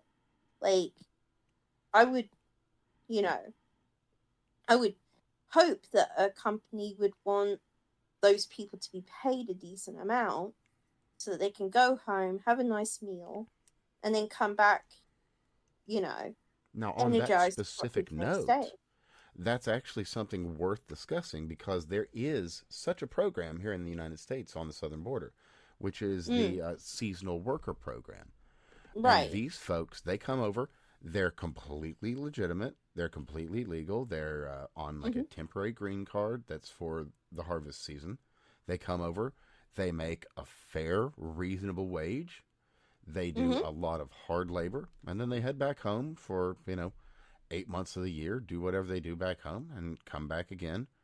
And, they've got to be on their best behavior. I mean, maybe the last 4 years, perhaps they completely didn't have to, but, the Right. rules say what they say. And, it's not necessarily a bad idea to have these programs because there are jobs that probably should be automated but aren't. And, well, that's a great way to get the work done. Absolutely. And everyone benefits that way.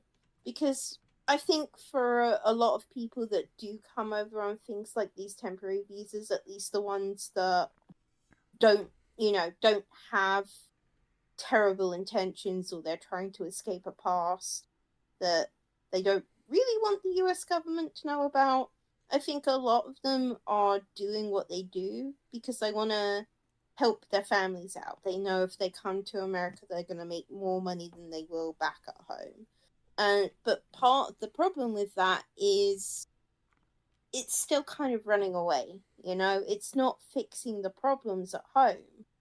It helps the families, it helps the individual, but ultimately, what is it doing for their country? I think because this was what happened in Europe is everyone would look at the UK and they would go, wow, look at the benefits in the UK. You've got free healthcare, you've got if you come over, you can apply for benefits right away. You can get social housing, and there was no block to that. So where was the incentive to come back? Well, it's what would you call it? Not unlike a golden parachute. If you can make it there, you made it. You're good. You've got everything. You've got more than most Brits. I know a lot of people that were coming over. Generally, their game plan was to stay in the UK for about 5 years. Use their youthful energy to make the most of those 5 years, make a lot of money, and then maybe go back to the country of choice. And I think for a lot of people that were on these temporary visas, I think some of them kind of had that viewpoint as well. They were going to come to America, make a lot of money, maybe enjoy some things about America, but ultimately go back to their family. And I suspect for some people that didn't really work out that way. Like, I've heard in New York, like they built like a bunch of bicycle storage spots near the migrant hotels because they thought that a lot of these people were going to get Uber Eats or DoorDash jobs to supplement, and then that Little did market they completely dried up in New York. Like, a lot of these lower level jobs didn't show up. In fact, I think a lot of the retail stores basically shrank in the last couple of years because, of course, the economy's been absolutely shocking. So these people thought, oh, we'll come to New York. There's going to be loads of jobs in New York. And New York thought they were going to benefit from having, this huge injection of the workforce.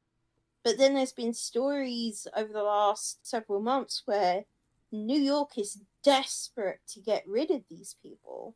Well, and because I'll be honest, you're putting this very charitably. I mean, I try and see both sides of it, but I mean, ultimately, they've created a mess for themselves because now they've taken so many people of these people in. They're stuck in hotels, and I mean, you've got to. I imagine it's frustrating both ends of the stick because for New York, I'm sure it's not cheap to rent out those giant hotels. Like, I would assume whoever the owns thing is, those... up until just recently, and by that I mean last 2-3 weeks tops, that's actually been covered by government programs. So our tax dollars have been paying for that. Right. Now there's been a call to put an end to that. I wasn't sure if the state was paying for it or whether the government was. At this point, the state would have to, because the federal funds are not there, and I don't know if that particular ruling has been challenged yet. I'm sure it's rumbling its way through some incredibly corrupt court somewhere in the United States as they're shopping it around, but that particular one hasn't come up yet. So that might be why Eric Adams is somehow still employed, despite Hochul actually having the ability to get him out at any time. But isn't Eric? I mean, I've tried to keep up a little bit, but no worries. Mayor Eric as opposed Adams, to governor. Right. I thought he was the one that was kind of turning around a little bit and was getting bullied by the Democrats a little bit. Oh, he had come around completely, as a matter of fact, on the issue of immigration. He's trying to save his city.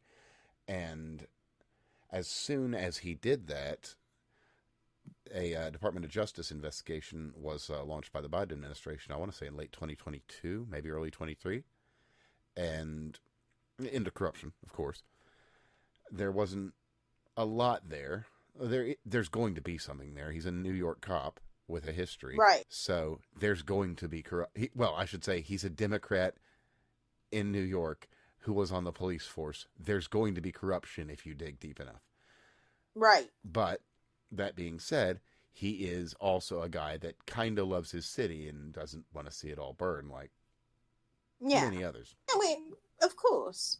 But, so there's the frustration of, not only the people that own these venues, I mean, I can't imagine what it's going to look like when they finally clear everyone out, because I am sure that not everyone has been taking care of the rooms that they've been, furnished in. Well, I mean, we can look at some of the rooms we've seen from where Trin de Arago was staying in Colorado.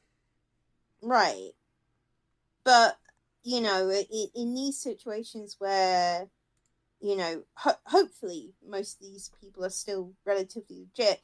I mean, it's one thing that I think a universal truth. If you're not paying to stay somewhere or live somewhere, you're not going to take care of it to the same degree as something that you've actually paid to take care of.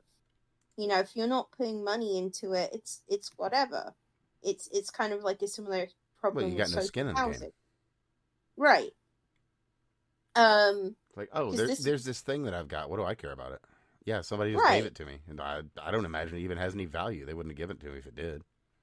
Like in the 2010s, the UK had an issue with this with social housing. This was part of the reason why the Conservatives managed to win for a couple of years, because Labour was in charge from 97 to 2010, and we ended up having a kind of like a benefit society when by the time the Conservatives and the Lib Dems came in. Because basically the easiest way to get out of the family home and start your own life was to get knocked up and then go to your local council and say, I need social housing. And also at the time, there was no limit on child tax credits. So you could pop out 6 kids, and for every kid, you got money from the government. Which led to a couple of infamous cases, like the Mick Philpott case. Yeah, no, I can think of a couple that come to mind immediately. But it was a huge problem in like the early 2000s, 2010s, because people would get these houses from the government. They didn't pay anything for them. And by the time, if they were like defaulting on the minimal payments that they had to make and leave, there was like a whole TV program about that, like bailiffs, where people would come and, evict you out of your social housing because you were being too much of a nuisance, or you just weren't even paying the bare minimum to stay in it. I can give you an analog locally. Actually, there's you would call it basically the same thing as that kind of housing. It's government housing here, but in my state, there's one. I guess you'd call it a housing project specifically. That the rent is $50 a month. Wow. Period. You've got to pay for your internet. And yeah, that's all. Yeah. And there are people that I have known throughout my life that have lived in this place, and it's like, it comes up to the end of the month, it's like, man, I've got to sell some stuff. I don't know how I'm going to make this. It's like, you have a job. You work. I know you do drugs. I know. How can you not get half as high one time? Yeah, but I mean, in the UK, it was even worse. Like, the benefits situation got so bad that literally for a lot of people, if you're on benefits, you're on the unemployment scheme. By the time you actually went and looked at a job, you would find out that if you got that job, once your benefits money stopped, you were actually getting paid less to work, an honest day's work, versus the government actually paying you money, because the government would just stop it. And of course, are you going to, would you choose to work a job where you're being paid less? Or would you choose to stay on the benefit, not contributing anything to society, and keep all of your nice benefits without working the job that kicks you off of half of those? Right? I mean, well, the simple math of it tells you what you've got to do. Right. Because for some people, they would probably have worked themselves into such a situation in their lives, they might have so many kids, that going back to work would literally, make them destitute. So it wouldn't make sense to actually go back into work. It would make more sense to stay on the dole and stay dependent on the government. And well, I mean, if I'm completely honest, I'm in a situation where I don't do super well, but I make it work. And making it work means that I can't earn more than $19,000 a year, because if I do, I will have no health insurance. I make a point of, taking immaculate care of myself, and I don't ever go to the hospital, but I have that should some disastrous thing occur. And, if I make more money than that, then I just can't. Not until I've reached a whole nother bracket. I'm going to have to triple, quadruple the amount of money I make in a year before I could consider Yeah, being that independent. And it's right, just the right. nature of the beast. Yeah, but when it gets to that level, you've then got whole community where they can't go back into work. They can't, it literally going back into work would penalize them as a family. There's been reforms in the UK since, so it's never been that bad. But there, you ended up with a situation where basically girls were leaving home so that they could get knocked up by guys so that they could just get social housing right away. That wasn't really empowering for women. No. Because Matter of fact, it kind of makes them into a ward of the state. yeah.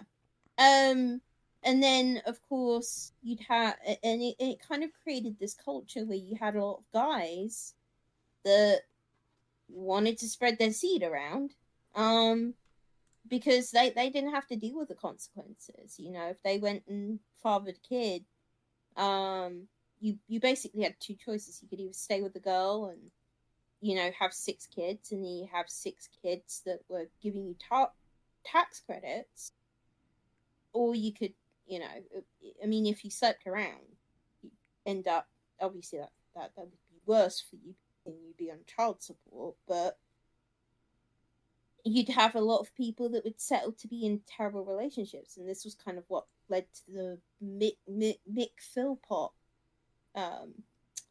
incident. He was a guy that had 6 kids between 2 different women, and he was not a very nice person. He was a deadbeat, a drunk, druggy, basically all the things that you kind of really wouldn't want someone that's breeding a family to be. Your classic deadbeat dad. Absolutely. But he was gaming the system. So he'd gotten a wife, he'd gotten her knocked up a couple of times, had like 3 kids with her, decided he was tired of her, got a younger new model, moved her in, as the side mistress, had kids with her, and that they had like 6 kids together. And he was claiming all of that money off of them so that he could go to the pub and get drunk every night. And apparently that wasn't enough for him, because eventually he decided that he was going to set his house on fire with all the kids in there. Well, And that's horrifying. Yes. And all 6 kids died. Ah. But he'd taken out life insurance on them. So that he Is his get last name Silverstein? But but he actually did that. That this guy literally did not care about his kids. He only saw them as collateral. He only saw them as paychecks, really. And he apparently, like, the mistress and the wife, well, the mistress at least was on it, but they set the house on fire. The kids all burned to death. He did, like, and like a couple of days later, he's on TV going, my kid's back, and it turned out that they like had studied him the entire time, and he revealed that it was intentional. He just wanted to claim all of the kids on the insurance, and that was it.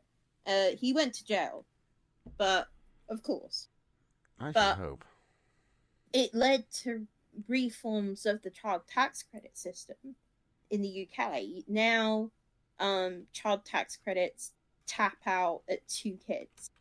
If after you've had 2 kids, if you had kid number 3, you don't get any extra money off of the government for it.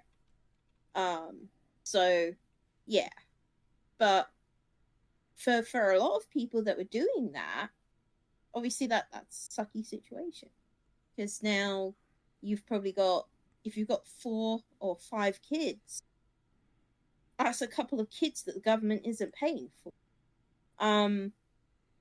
Obviously it's a bit better now because more families are being smart about it, but in the mid 2000s, the mid 2000s, it was pretty much commonplace in poor UK areas to just settle down and have a lot of kids because it was considered the quickest way to escape poverty, but it was actually kind of like a deceptive trap. A lot of people would end up trapped in poverty because they had a lot of kids. You can't get out because if you do, you've got to triple, quadruple whatever income you would be able to immediately make to live. Yeah, it's... And if you're a woman as well, and all you've done for 10 years is pop out kids. Oh, yeah, you've missed any education opportunities or apprenticeship opportunities, what have you. Well, you got to start your life from square one, basically. Yeah. You know, for a lot of, I mean, I know 2 cousins of mine that basically ended up following that pattern. They both basically left home as ASAP, got knocked up by a couple of guys, and that's their life now. They're stuck being, and I'm not saying this in a horrid way because I know that they love their kids and everything, but I'm just going to be honest. Both of the guys that they shacked up with are not great guys. You know, one of them's a compulsive gambler. The other one is a bit weird. He's one of those possessive, keep you at home types. Because you know that the terrible guys took advantage of that. You know, because then it's just like, hey girls, I'm available. You know, sperm donor, come shack up with me, kind of thing. But that was what the culture was encouraging. You know, that's, I mean, this, I'm a bit unusual because I come from a country where there were more liberal policies, and I think I know a lot of my British family and friends are more liberal than I am. It's quite funny. I've moved further right in the last 10 years, for various reasons. Well, if you've got eyes that are open, it's kind of hard not to. It's difficult though because, you know, other people are like, JT, what the heck? Yes, I'll be like, I can't help it. I can't help it. I've seen the benefits of both sides. I've also seen the downsides of well, you know, you look behind the curtain too many times. You just keep seeing the wizard there, and it's like, no, that's just a man.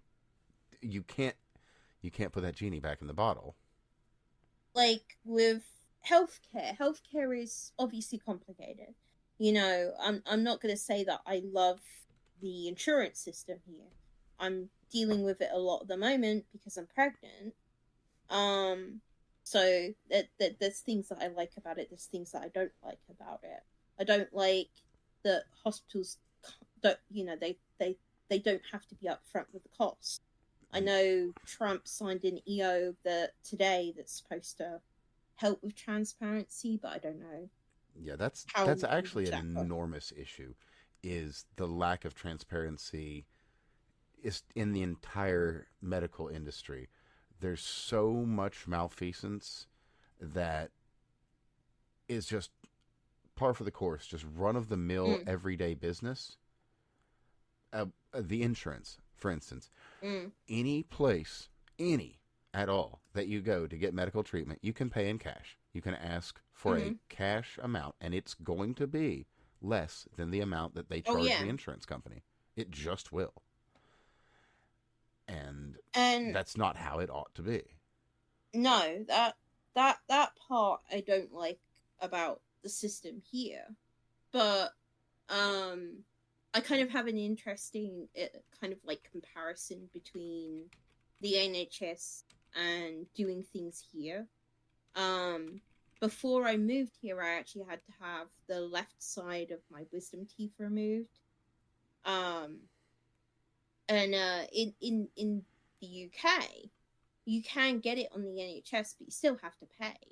I think a lot of people think that everything in the UK is free, and technically, in most circumstances, it is. But for certain procedures, it's you still pay a certain amount. It is like a subsidized amount. Okay. Kinda. Like, for example, for medications, you normally pay a flat fee of about £8, which I guess would be the equivalent of about $14 in US money for most of your medications. Okay. So I mean that can technically be really good if your medication is a medication that would normally cost a lot of money.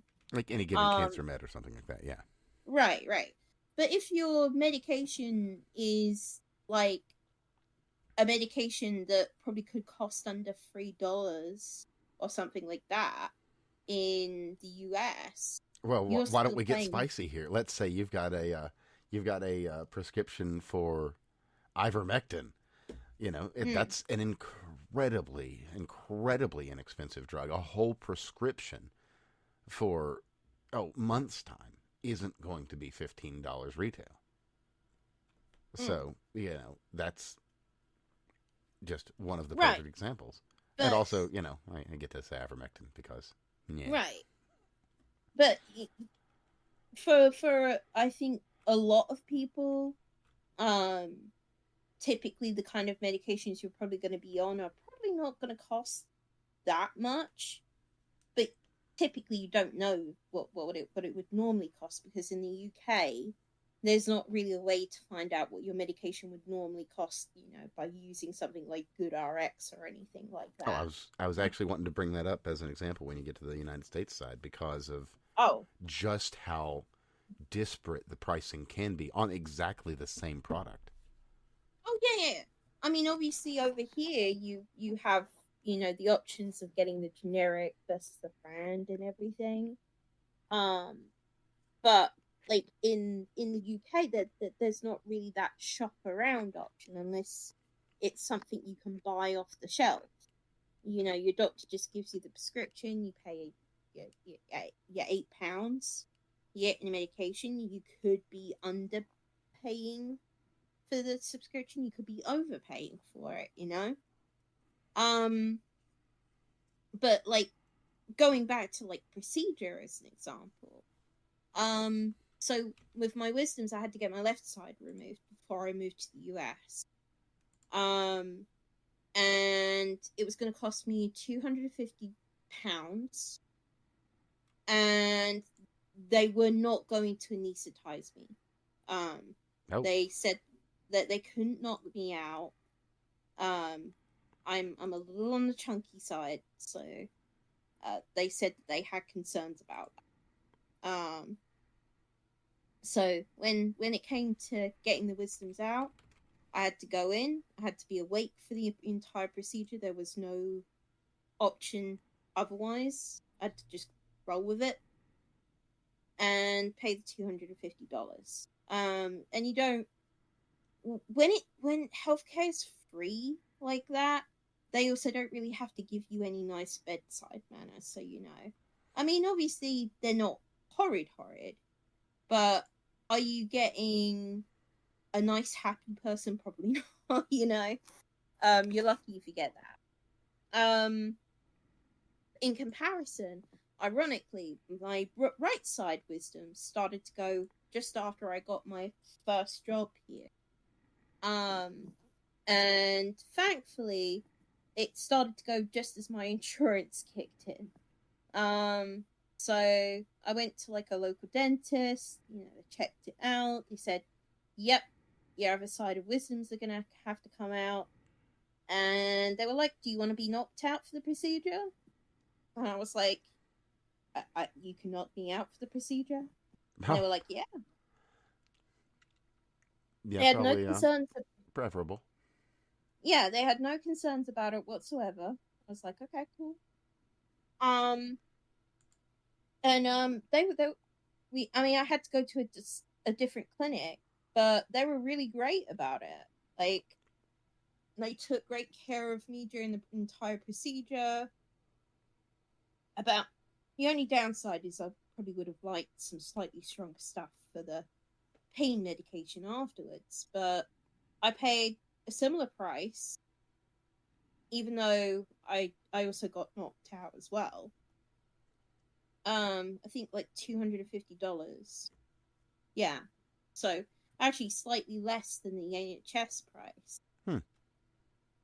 And yeah, like, and then my dental appointments here with my current insurance, it's mostly subsidized. I think I pay like $24 for a cleaning, but I would have paid £15 for a cleaning back in the UK. So, you know, it's not like it was ever completely free. But in addition to that, I can choose which doctor I want to go to. If I don't like my current doctor, I can switch. Yeah, any given insurance company is going to have, for people that aren't familiar, they're going to have a network of doctors in any given field that you can go to. So there's going to be a number that you can, get your practice done from, and beyond that too. In the case of emergency, now they'll fight you, obviously, but you can go out of your network and just get things done. And like I said, they'll fight you, but if everything's on the up and up, then they're generally going to have to pay up. Yeah, and because over here, I was able to choose which doctor I could go to for my pregnancy appointments. I was able to choose which lab service I want to use. You don't have that choice in the UK. You pretty much have to go outside of really dentistry, because a lot of dentistry in the UK is private. Surprisingly, because the cost doesn't actually work out for a lot of dental services in the UK. If in terms of medical stuff, it's difficult. Like, I remember the last couple of years before I moved over here, because healthcare is all on the NHS, you have to go with your nearest clinic, the one that's nearest to you. You can't pick the doctor's clinic that you choose to associate with. Well, just to contrast that with basic level Medicare here in the States, you've got a pretty good list of basic healthcare providers that you can choose from, even with the most basic healthcare, and even then too, the Medicare coverage, from the American Care Act, Obamacare, if you like, that is that's managed by, I believe, either 3 or 4 separate health agencies or health insurance agencies. So they're even still, as it's not great, but there's still some of that choice in there. But so you have to go with the local NHS clinic, and at the point that I left, it was so difficult to get just a normal appointment. You'd call the doctor up, ask them for an appointment. They'd say that the next appointment they could give you was probably a month away, which that's not ideal when you're really looking for health reassurance, like immediately.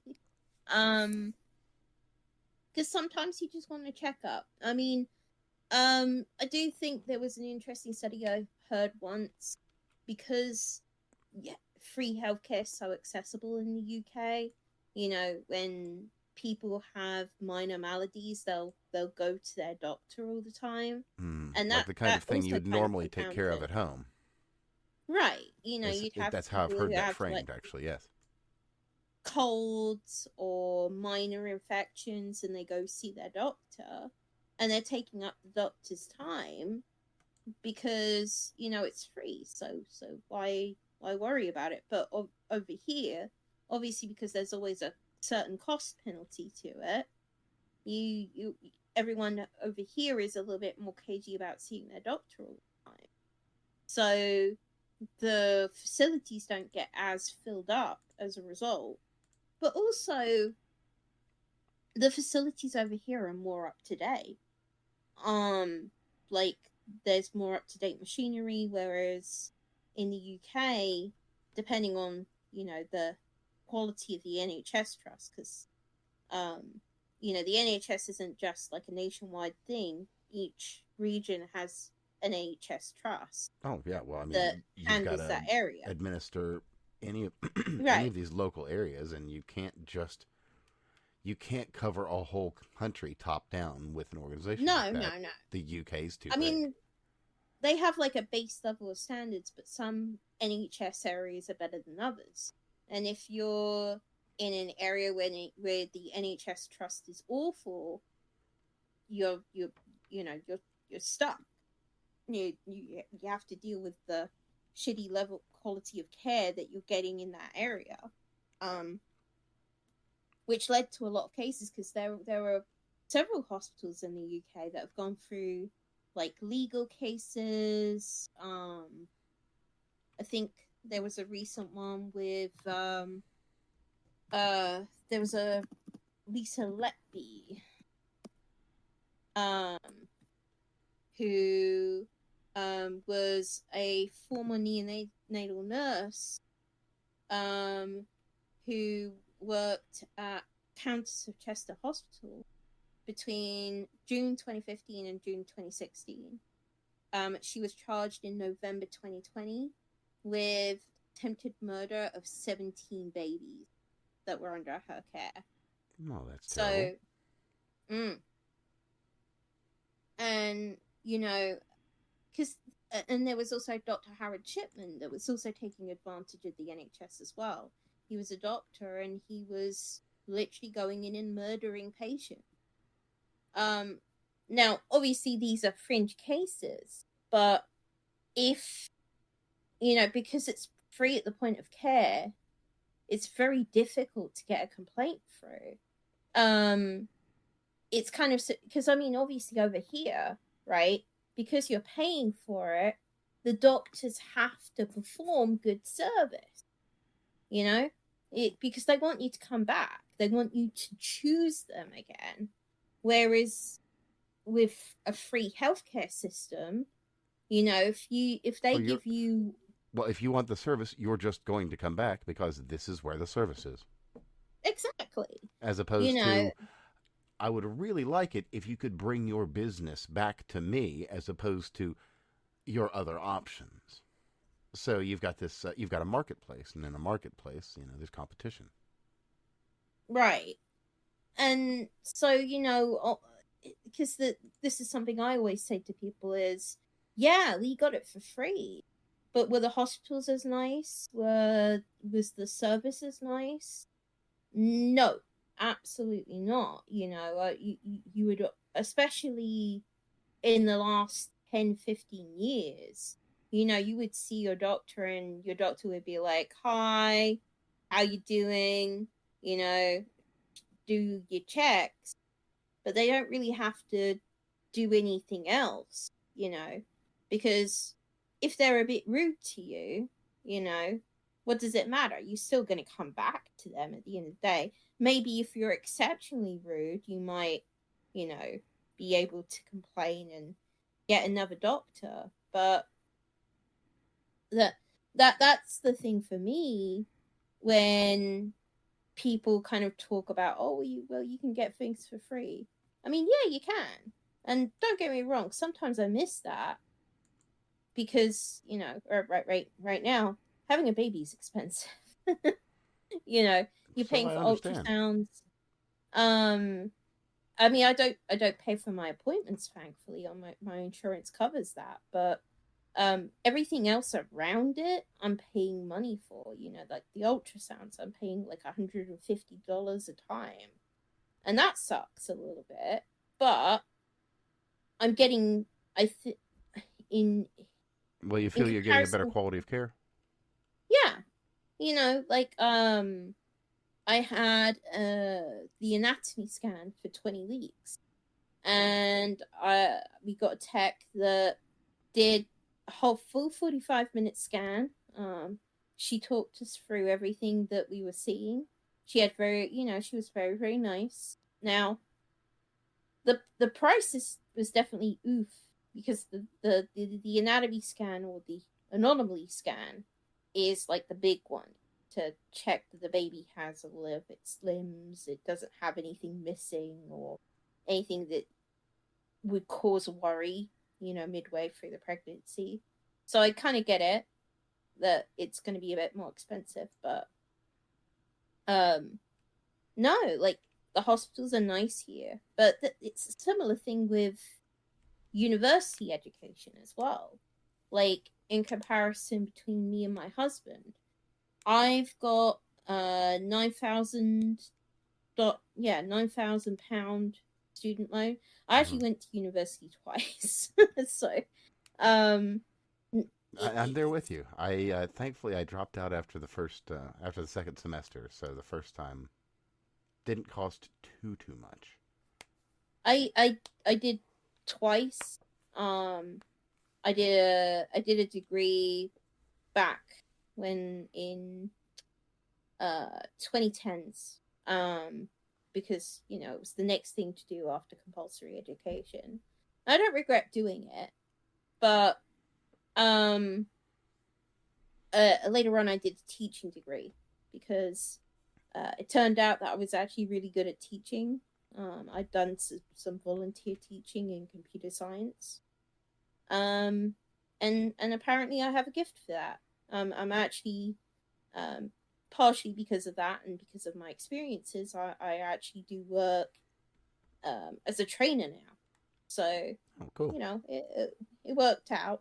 Well, with the upcoming 1776 based education standards, you might even want to, once you get your citizenship all worked out, look into just getting into the school system. I'd like to get back into the school system. I've got to try and get technically get my qualifications over. Oh, sure. Start doing some subbing or something. Well, I have the qualifications. It's just I've got to get them, translated over. Like, I've got a service that's supposed to do that, and I've just got to kind of kick it in. But I definitely want to go back into like proper teaching someday. But no, like, with my first degree, so student loans in the UK are a little bit different from the US loans. For one, it's a lot more forgiving. At least the versions that I have. So they give you this loan. It's from the government. It's not owned by a third party like the ones kind of here. Well, there's both kinds, but yeah. Yeah. Because I know my husband's one is owned by like one of those loan companies. Yeah. But you're not expected to pay it back for, I think, the first, is it 3 or 4 years? Oh yeah, it's depending. It's going to depend on the loan terms, but yeah, you'll have a grace period wherein you're basically like, go get your job, go get set up in your life, and get yourself to a position where you can properly start making payments on this. So you take the loan out, you don't have to pay barely any of it back for about 3 or 4 years. And even once you start paying it back, the UK government actually can't request anything from you unless you're earning over a certain amount. You have to be earning, I think, over, I'm not sure what the current amount now is, but at the time it was like 18k. Okay. Oh, yeah, 18k. And you also would have around 24 years to pay it off, and then it just gets written off afterwards. So if you didn't pay it off, it just goes away eventually. But which is great on paper, right? But the problem is, if you're not paying anything into your university education, it's the same deal as healthcare, right?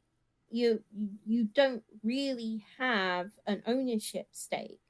So the universities can start messing around with your degree program And if you complain about it, they're going to tell you, we've already got your money.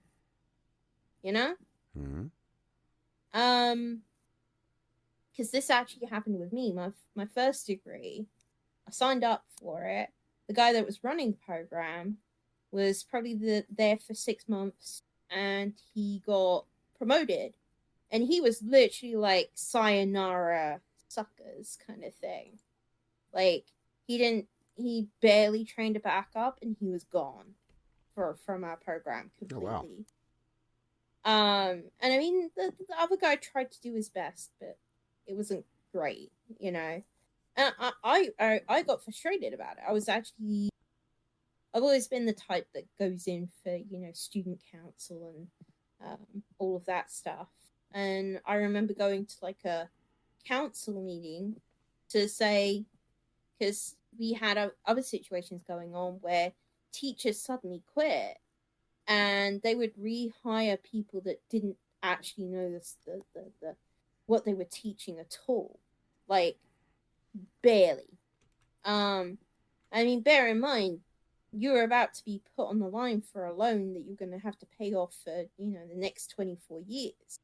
And I remember going to them and saying, it really sucks that we're paying for this degree. And they were basically like, straight up like, we've already got your money, you know. If you don't like it, You can leave. Yeah. And you know, I ended up doesn't pointing out, exactly encourage greatness. right? Because I mean, like, we had an animation module. I remember being so annoyed about this because I was really looking forward to that module. I love animation, really wanted to learn it, and the person that was teaching it had quit the previous semester, and they rehired someone who didn't even know the software, like, at all. They hadn't studied anything before they started the class. They knew even less than we did, so it was effectively a wasted class. And I turned around to them and I said, you know, you guys have all of this money to build like a new business department, but you can't put in the money to get a decent teacher for the animation course. And they were like, well, you know, some super rich person gave us this money, and they said that this money is only for developing the business department. It's like, okay. But it's issues like that, you know, like, in comparison, for my husband, he was in community college for several years, and you can't really do that in the UK. There isn't really an option where you can go to a community college, take a bunch of classes at maybe like half the price that you would have done them at the university. Really? And then finish your program at like an actual university. That's what I did, actually. Yeah. Well, that's how I did the second time, I should say. Yeah, my husband did it the second time that way as well. He went to community college. He did a lot of his classes that way. It took a lot longer, and then the last couple of years he was at a bigger college to finish off his computer science degree. And it was interesting how different the experiences between the two universities were from my point of view. Because, like, I remember going over for, I remember doing both of our graduations in the UK. Graduation is literally just, you know, the graduation ceremony. You show up, you get your degree, you know, you dress up in your gown, that's it. I went over to his graduation. They had not only the ceremony, they had a full week worth of events. You know, they were doing like, I remember they did like an evening with dueling pianos and buffet food and stuff, and I'm just like, whoa, you know. Oh yeah, At least you're quite kind the of fanfare. seeing. At least you're seeing what your money's going into.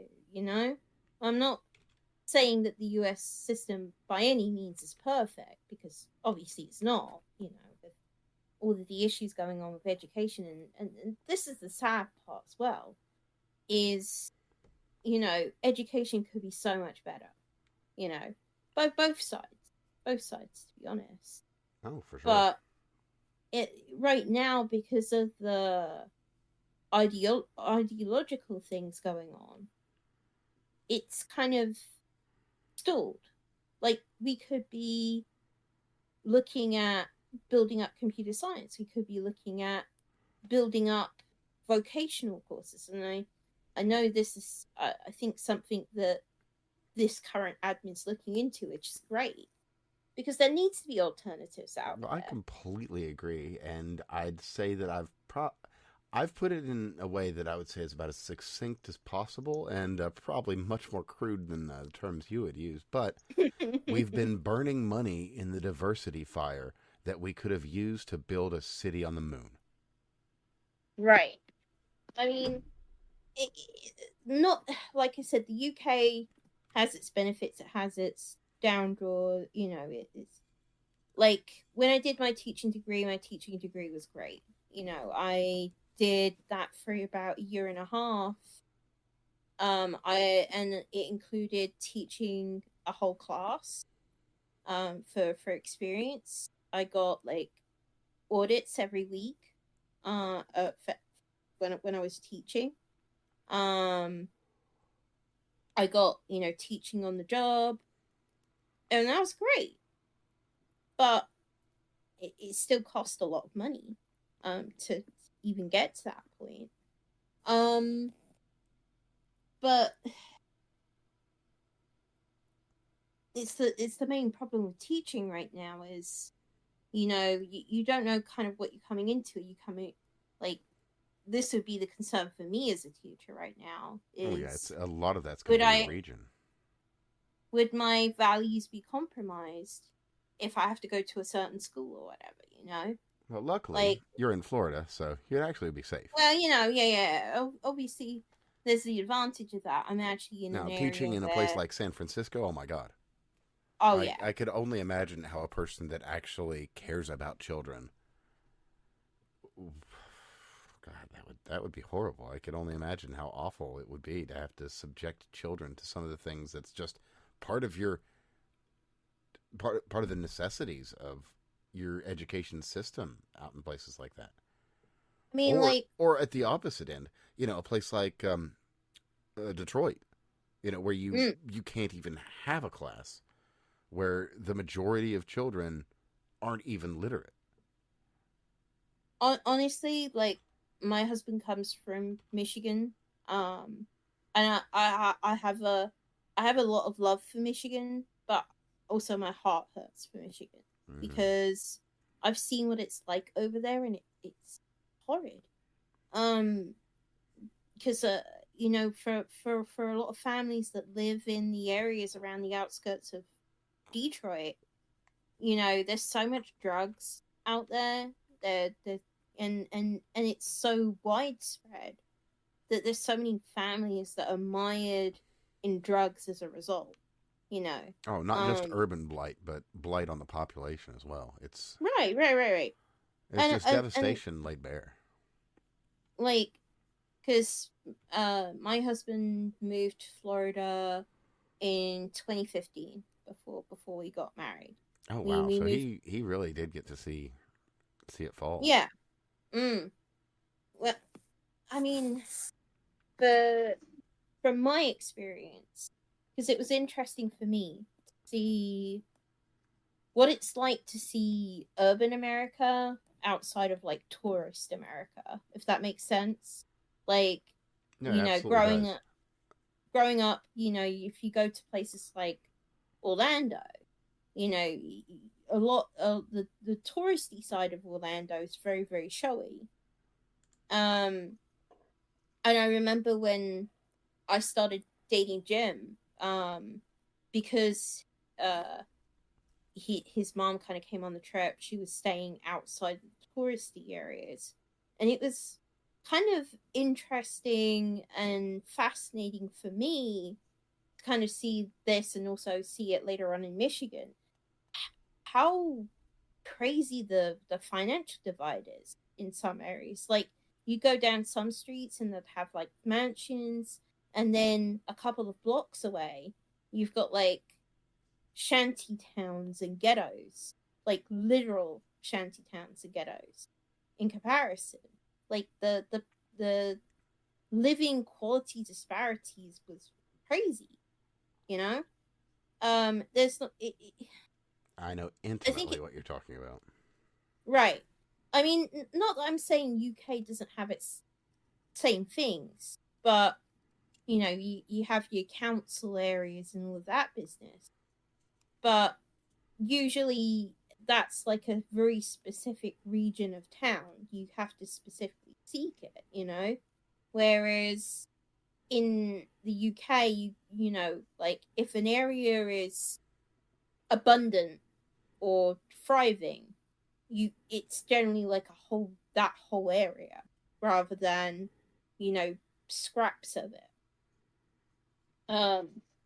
But yeah, like living in Detroit, you know, living near Detroit, I remember because when we first met for the first time, my parents didn't want me to go to Detroit because they'd been told stories about Detroit. I remember one person telling me, "Oh, in Detroit, you have to drive with your head ducked down so that you don't get hit by the bullets."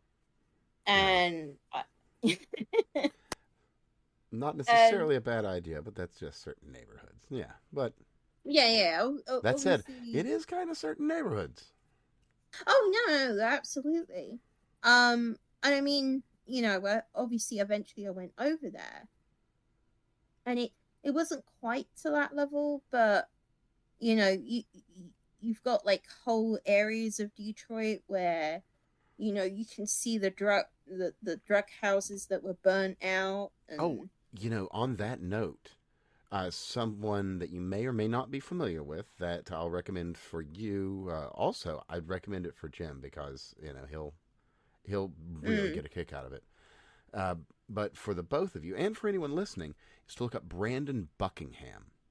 He's a mm-hmm, guy out of Michigan. I want to say he's from Lansing. I could be wrong, but he just does on the street interviews, and he does interviews with rappers, and he's such a white guy, but he got into a lot of trouble as a youth, so he's got all the bad crowd connections. So he goes into places. He's been to D.C. He's been to Kensington. He's been mm-hmm, to some of the worst places and been into some of these ghettos.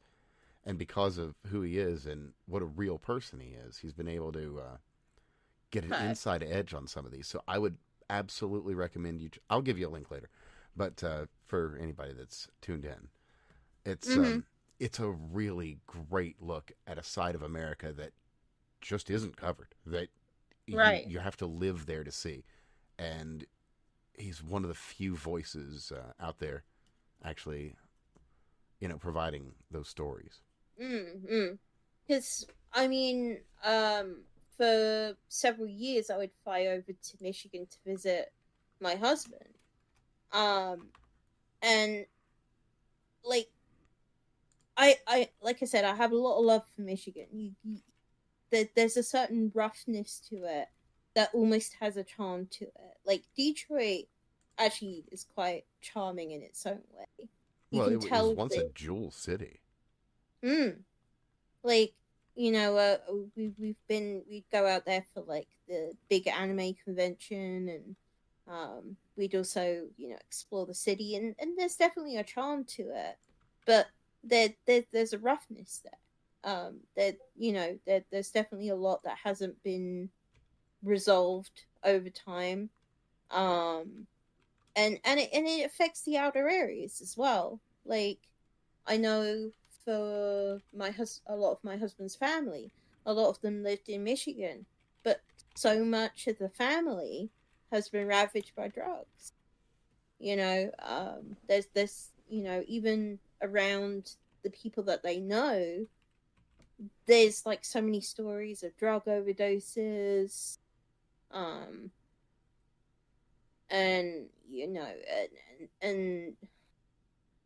it's so prevalent that it's hard to get out of, because the parents have all done it, and then the kids all do it, and it's a cycle that you can't get out of. I mean, his grandma lived in Inkster, and she had to have bars on her windows. And bear in mind, in the UK, I've never seen anything like that, right?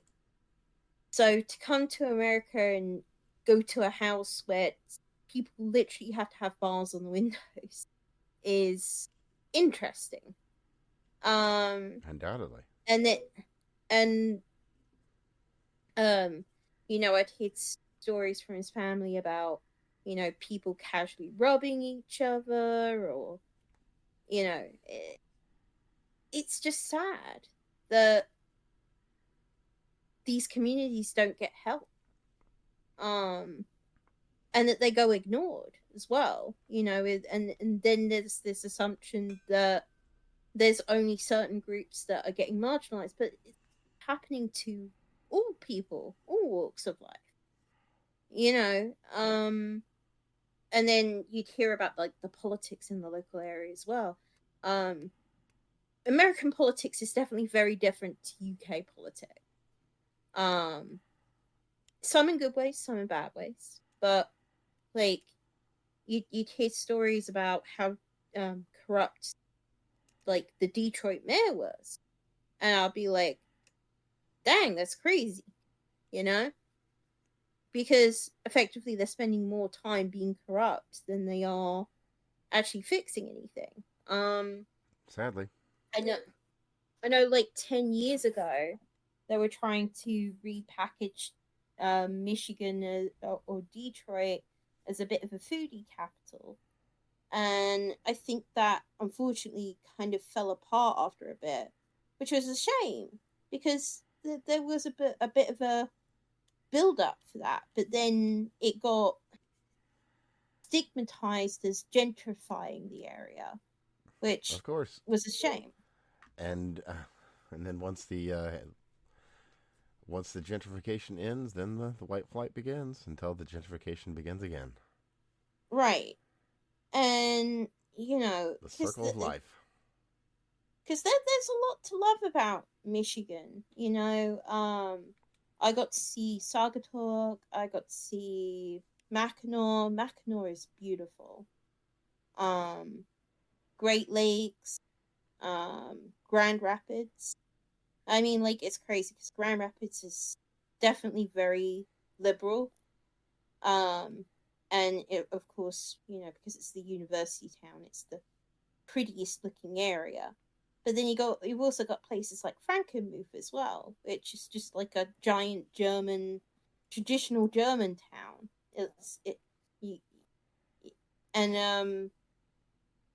But I feel it.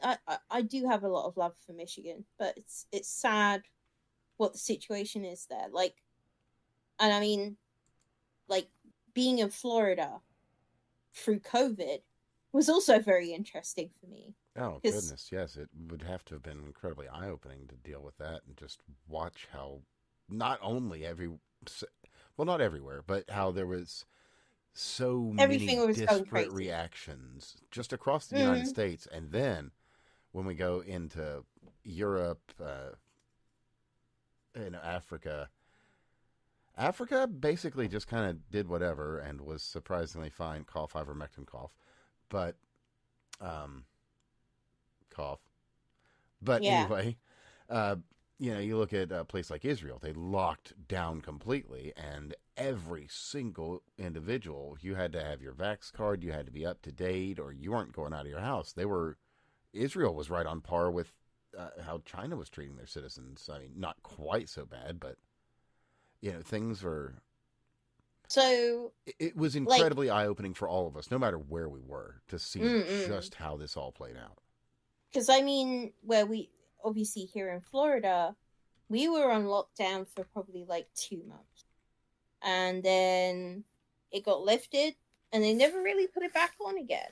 You know, it was basically as long as you've got a mask on and you're walking into a store or whatever, you know, we're chill about that.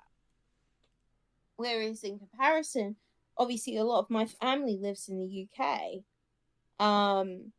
and the stories that I was getting from there were crazy. Like, I remember the UK government leaned really hard on fast food companies like McDonald's and KFC to close down completely during like the first proper lockdown. Like you couldn't go to a drive-through anymore to get a Big Mac or a cheeseburger. Oh, that's wild to contrast with the States where it was like, oh no, those are essential employees. No, you have to stay open. Yeah. So I would, you know, at first I would jokingly tease my family because I'd be like, I'm having a cheeseburger right now, and they'd be like, oh man, I miss cheeseburgers. But you know, at first it was a bit of a jolly, but then you started hearing stories like there was a story of an old woman that was talking to her neighbor, and because Boris Johnson had given police powers to I remember deal reporting with on some of these COVID. things. Yeah. Oh, there was a little old lady that was stuck in her apartment. She literally had like a 10-minute conversation with someone in the next apartment over from her balcony, and she got reported because someone else saw her having a discussion with someone. My parent, and of course my family was back in the UK. You had to have things like COVID bubbles. So you weren't allowed to interact with people outside of your bubble. So if they were like, you know, your son or daughter, technically if you're under like tier 2, they could come over and visit. But if you were in like tier 3, you could only interact with people in your household. That was it. And I remember the stratification of society that went on in the places that did that sort of thing. Yeah. I lacked the words, but I shared numerous ones of them as we reported on it. We've been on the air since since just at the end of 2020. So we've covered this whole thing, and it has, what a ride it's been. And I remember very vividly Christmas 2021.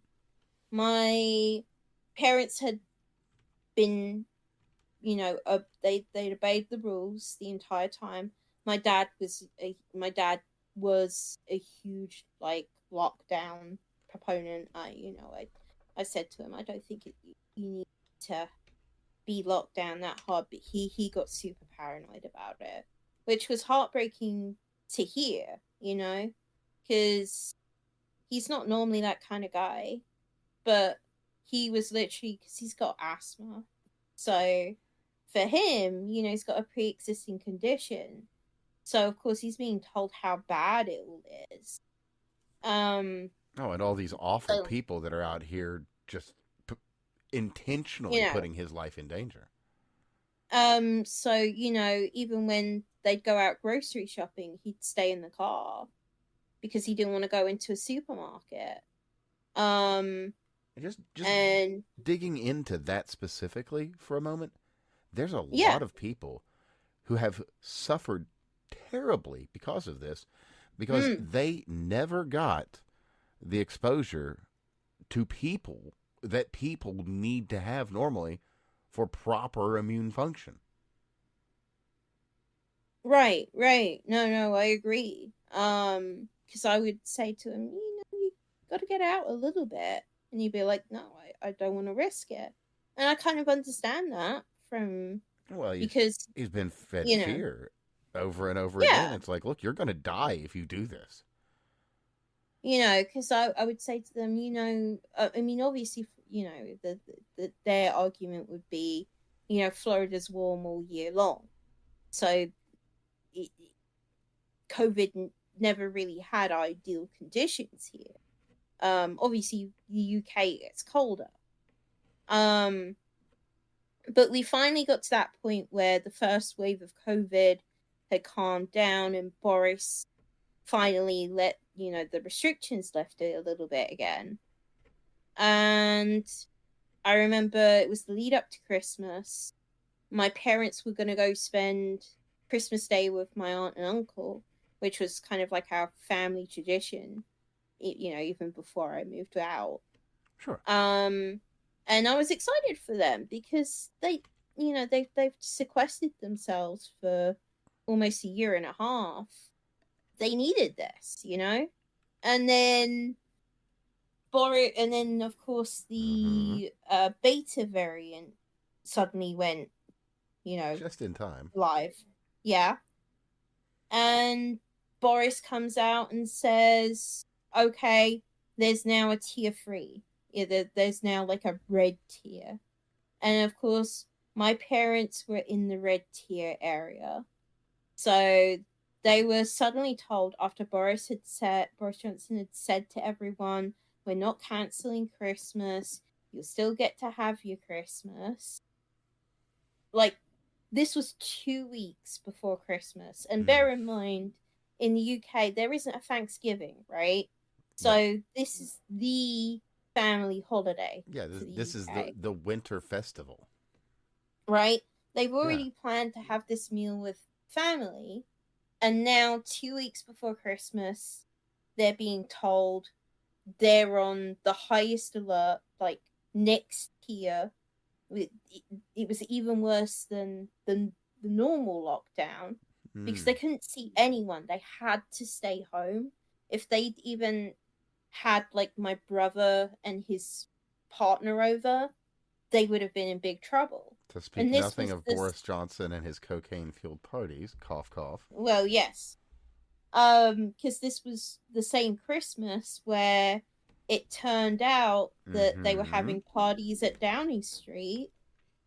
Both parties. Raucous parties, no less. Boris Johnson was having parties at Number 10, and Keir Starmer was guilty of exactly the same thing. They say that they were having a after work social, apparently, but they were having drinking parties as well. And it turned out that a number of celebrities in the UK were having parties regardless. But my parents had to stay home by themselves on Christmas Day because the government said so. And if they'd defied those rules, the police could have arrested them. Like, that boiled my blood, As well it should. And they were done dirty. Yeah. Because this was the thing for me, is I've always said to people, if you're going to enact certain rules, you better be willing to carry them out yourself. I mean, because otherwise you're just all hypocrites. And the moment you prove that you even can't hold to it, how can you hope for anyone else to follow it? But it was very interesting for me because, yes, I was in Florida the entire time. And it was interesting to note as well. Man, that's just an absolute dichotomy. Because over here, I mean, obviously, things weren't perfect here in Florida either. There was deaths and everything, but ultimately, everyone kept living their lives. Well, something that I noticed in my reporting during that time is a lot of Europe was dark. It was, we've got no hope. It's hopeless. We're done. We can only pray that it ends. And then Florida was like, we're trying solutions here. We'll figure something out. With the intravenous injection that I'm completely forgetting the name of, that they gave to Trump as well. That That it was as far as the initial and the beta, it was like magic. It worked great. It cured Mm. basically everybody. And I remember that was rolled out. DeSantis made a point of making that as available as possible. And as a matter of fact, I think that became a bit of a what would you call that? Like a pilot program kind of that got rolled out in some of the more red states, whereas some of the blue states were saying, "Well, you can't give people this drug; it's untested." Or I think I know never. you. Yeah. I mean, we never took anything outside of the jab, um, which I took like the first round of the jab. I haven't taken any further since because I don't feel comfortable. But I um, would not. but I mean, again, it was interesting because in the UK they had both the AstraZeneca and the it was the I think it Pfizer, was I the think. Pfizer one. Yeah, yeah. But there was also a Johnson and Johnson one. And in the UK, like they did a big drive to get everyone vaccinated. And my dad, because he was a big believer in the lockdowns and getting your jabs and all of that business, Oh, doing your he would part. yeah he wanted to do his part, and he was tired of, I Regeneron, think, yes. Thank you. Thanks, Beth. mm, he was tired of, I think, the fear. So he was hoping that if he got the jab, Well, that's what everyone he was would. promised. If you all Yeah. do the thing, then we can finally stop. And I remember talking to him because he got I think the Johnson and Johnson jab, and he said he felt so sick afterwards. He said he felt awful. And I mean, unfortunately, both my parents are still very, pro lockdown, pro jabs, all of that business, which Mm. I totally understand. But um, that made him think a little bit about it, and but he was sad that it had to kind of hit that level, like but yeah, like in Florida, we just kept living normal lives for most of that 2 year portion. Obviously we had to wear masks, and we all did the social distancing. I remember going to Disney, um, I think a month after the parks reopened, Oh, that had to and it be a was probably surreal experience. it was the best time to go to a Disney park. Oh, It's yeah, the quite funny. lines, right? Well, it was quite interesting because I think we went right on the cusp when people were starting to feel comfortable again. Because the first day we went to the Magic Kingdom, um, and I deliberately done it that way because it was like a Thursday, so I figured that will probably be the best day for minimal lines. And I've never seen the Magic Kingdom that empty. Like, you could walk on literally every ride. The only thing was that because this was right after reopening, all the queues had like that 5 feet apart Oh, markers right, on right. them. Yeah, with the feet on the ground and all that. Yeah. So the queues did look a little inflated, but in general, like, even the really popular rides would be 5 minutes long. Oh, wow. They just looked a little stretched out because of the distancing. Um, and then the following day after that, suddenly the parks were super super busy. Like, we went to Epcot, and it was absolutely chock a blocker.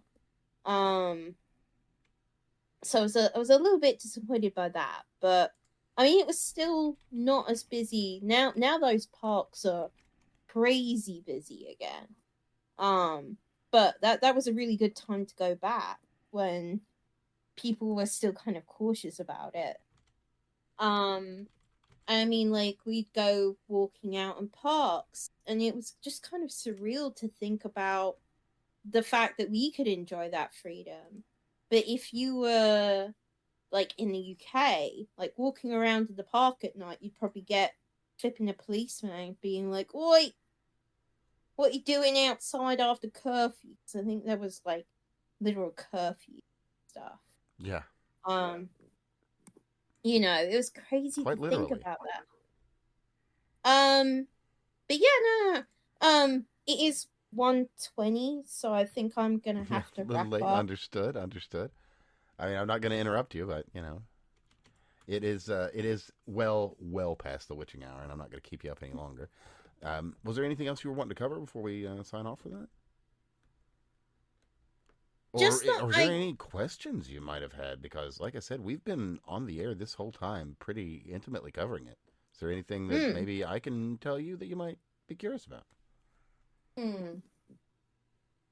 I think the main thing I'm interested in, or probably my bugbear at the moment, is how far behind women's rights actually are here.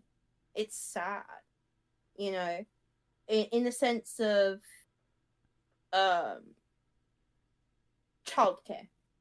Like, for me, that's what if there's one thing that's I would love to see change here in the next couple of years, it's access to childcare, or the ability to have a family, to be. I won't disagree with you, and I'll actually add to that point that a lot of our social security, just in general, it doesn't really encourage families. It doesn't encourage nuclear families or healthy families. It only encourages kinda single motherhood, and that's just not healthy. Because one of the things that's worrying me right now is I'm going to be having this kid in late May, early June, and I'm going to have 6 months maternity. 6 weeks maternity leave, and that's it. And then after those 6 weeks, I have to find some kind of childcare, someone to look after my baby while I figure out getting back to work. And it's crazy that there is no solution to that yet. If there's something personally I would like to see this admin do, is something about maternity leave. I suspect it's a bit of a big ask. Well, there is the Family Medical Leave Act, which... Oh, yeah, I'm using FMLA right now, actually. Okay. I use intermittent FMLA to do my appointments, because that way it ensures that if I, have... Because I'm actually about to go into 3rd trimester, so my appointment frequency is going to increase. And without FMLA, I would probably be getting disciplinaries for the amount of absence time I'm taking. Oh, yeah, it would fall entirely down to the benefits package of the place where you work and what they allow. Right. I mean, hopefully not, but, with FMLA... Well, it's a crapshoot there. You don't know if you're going to get a good deal or not. Right. But whereas with FMLA at least gives you those baselines. Right. So I get it automatically approved for my appointments. And it also ensures that the company can't give me a disciplinary for my absence time, because there's a good reason for it. And also ensures that the company also can't turn around to me one day and say, "Hey, JT, because you're having to be off a lot, we're going to reassign you to a suckier position," Yeah, your position has to be held for you, long and short, right. for people not My familiar. position has to be held for me, and then I've got 6 weeks of FMLA once I've had the baby. But it's just it's not enough time, Well, it isn't. And the thing about it is, this whole both spouses having to work thing is very modern and not necessarily the healthiest of things in and of itself. And one might argue that it is intentional by Rockefellers and the like. But that's a whole other can of worms. Oh yeah, it's just sad that for the women's movement here in the US, they completely skipped all of that. I mean, like, if I was back in the UK, I'd have a year of time to look after my baby. Well, it's not even just that Before... they skipped that; it's that they got co-opted Right. into advocating for the opposite. Absolutely. Up Because until just until the now, Family Medical Leave Act was a thing. I mean, the one thing that I'm going to minorly give to Biden, and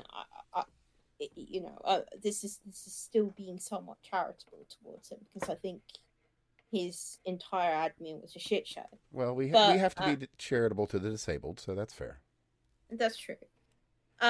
Is that they did pass the Pregnant Workers Fairness Act, which has made a little bit of an impact. Is it a lot? No, but basically it was a law that was passed in 2023 that means companies can't discriminate you on your pregnancy. Obviously, those rules technically were in place already with, general discrimination laws, but now with PWFA, if you think that your company is singling you out because you're pregnant, or they claim that they're discriminating on you because you're pregnant, you can use PWFA to basically scare them out of doing anything stupid. Obviously you have to be working at the company so many X amounts a month and so on, which is fair. It wouldn't be fair if you just joined the company and now they have to kind of deal with a pre-existing condition. But PWFA was probably one of the few positive things the Biden admin actually got in. That will probably actually stick. Because everything else I could see. I think most of it's already been dismantled. But PWFA is at least a step in the right direction. But now, it's difficult because I don't see a movement for it in conservative circles either, which is kind of a shame. Yeah, the nearest I've seen to this is basically folks that speak positively of Hungary and Poland's natalist policies. Right. Which is something. At least it's getting some discussion. Right. But yeah, it needs discussion at, kind of the higher halls of power. Because, I mean, obviously I know Trump signed an executive order for IVF, which, I mean, that's great. But again, what are you supposed to do once the kid's here, Right. It would just be really, really nice to see more incentive for young families, especially those that want to bond and connect with their kids. Because I'll be honest, I feel horrid about the very idea of having to drop my kid into a daycare when he's 6 weeks old. I'm not looking forward to that part. But I gather, I guess a lot of Americans make it work somehow, and their kids seem to work out to a certain degree. But now that's it would sad. be There is a bit of a push for normalization to bringing your kids into work. I don't know that that's the answer to it either. Yeah, that. There's a lot for of workplaces that can't work. Right. I mean, technically, my job could have a work from home component, but I'd still be a very distracted worker, Oh, undoubtedly. And that for a 6-week-old, they're not ready to be anywhere near independent. Maybe if they were 6 months old, I could understand that. But 6 weeks is, I don't know, man. Like, that's the part that's crazy to me. That's still a very needy little creature, yeah. Because we've the common feminism of today really demonizes going down the parental route. You know, You they're abandoned very, your career? yeah. How dare You you? know, because obviously I'd love to be a stay-at-home mom, or for a couple of years. That's what my mom did, but we can't afford it. We both need to work in order to be afford where we live, um, and still live comfortably because Of of course. But anyway, That's the that's system kind that of we. my main. That would be my main sort of giveaway for now. Is I'd love to see an improvement in a push for rights for motherhood. Pro-natalism. Yep. That's what we need. I don't disagree. I agree entirely because we do need more people, and we need more people that are from here. Because funny little fact, the second and third generations that we bring from wherever else, they fall into the same thing. So it accomplishes nothing other than to degrade everyone's life. So we need to fix the problems locally. Absolutely, absolutely. And You that know. said, I don't want to keep you any longer because I've kept you Mhm. well over. But they can find you at what was that again? JTKiri88 on Twitter, X, whatever you want to call it. And I'm Evan. You can find me at that fake guy Dan, and of course, previously that was Craig at CraigBob99. And is there anything else we need to cover tonight, or all good? I think we got it. Sounds good. Well, it has been an absolute pleasure, Yep. and I look forward to hearing about your upcoming citizenship. Yep. Thank you. Good night. Night, everybody.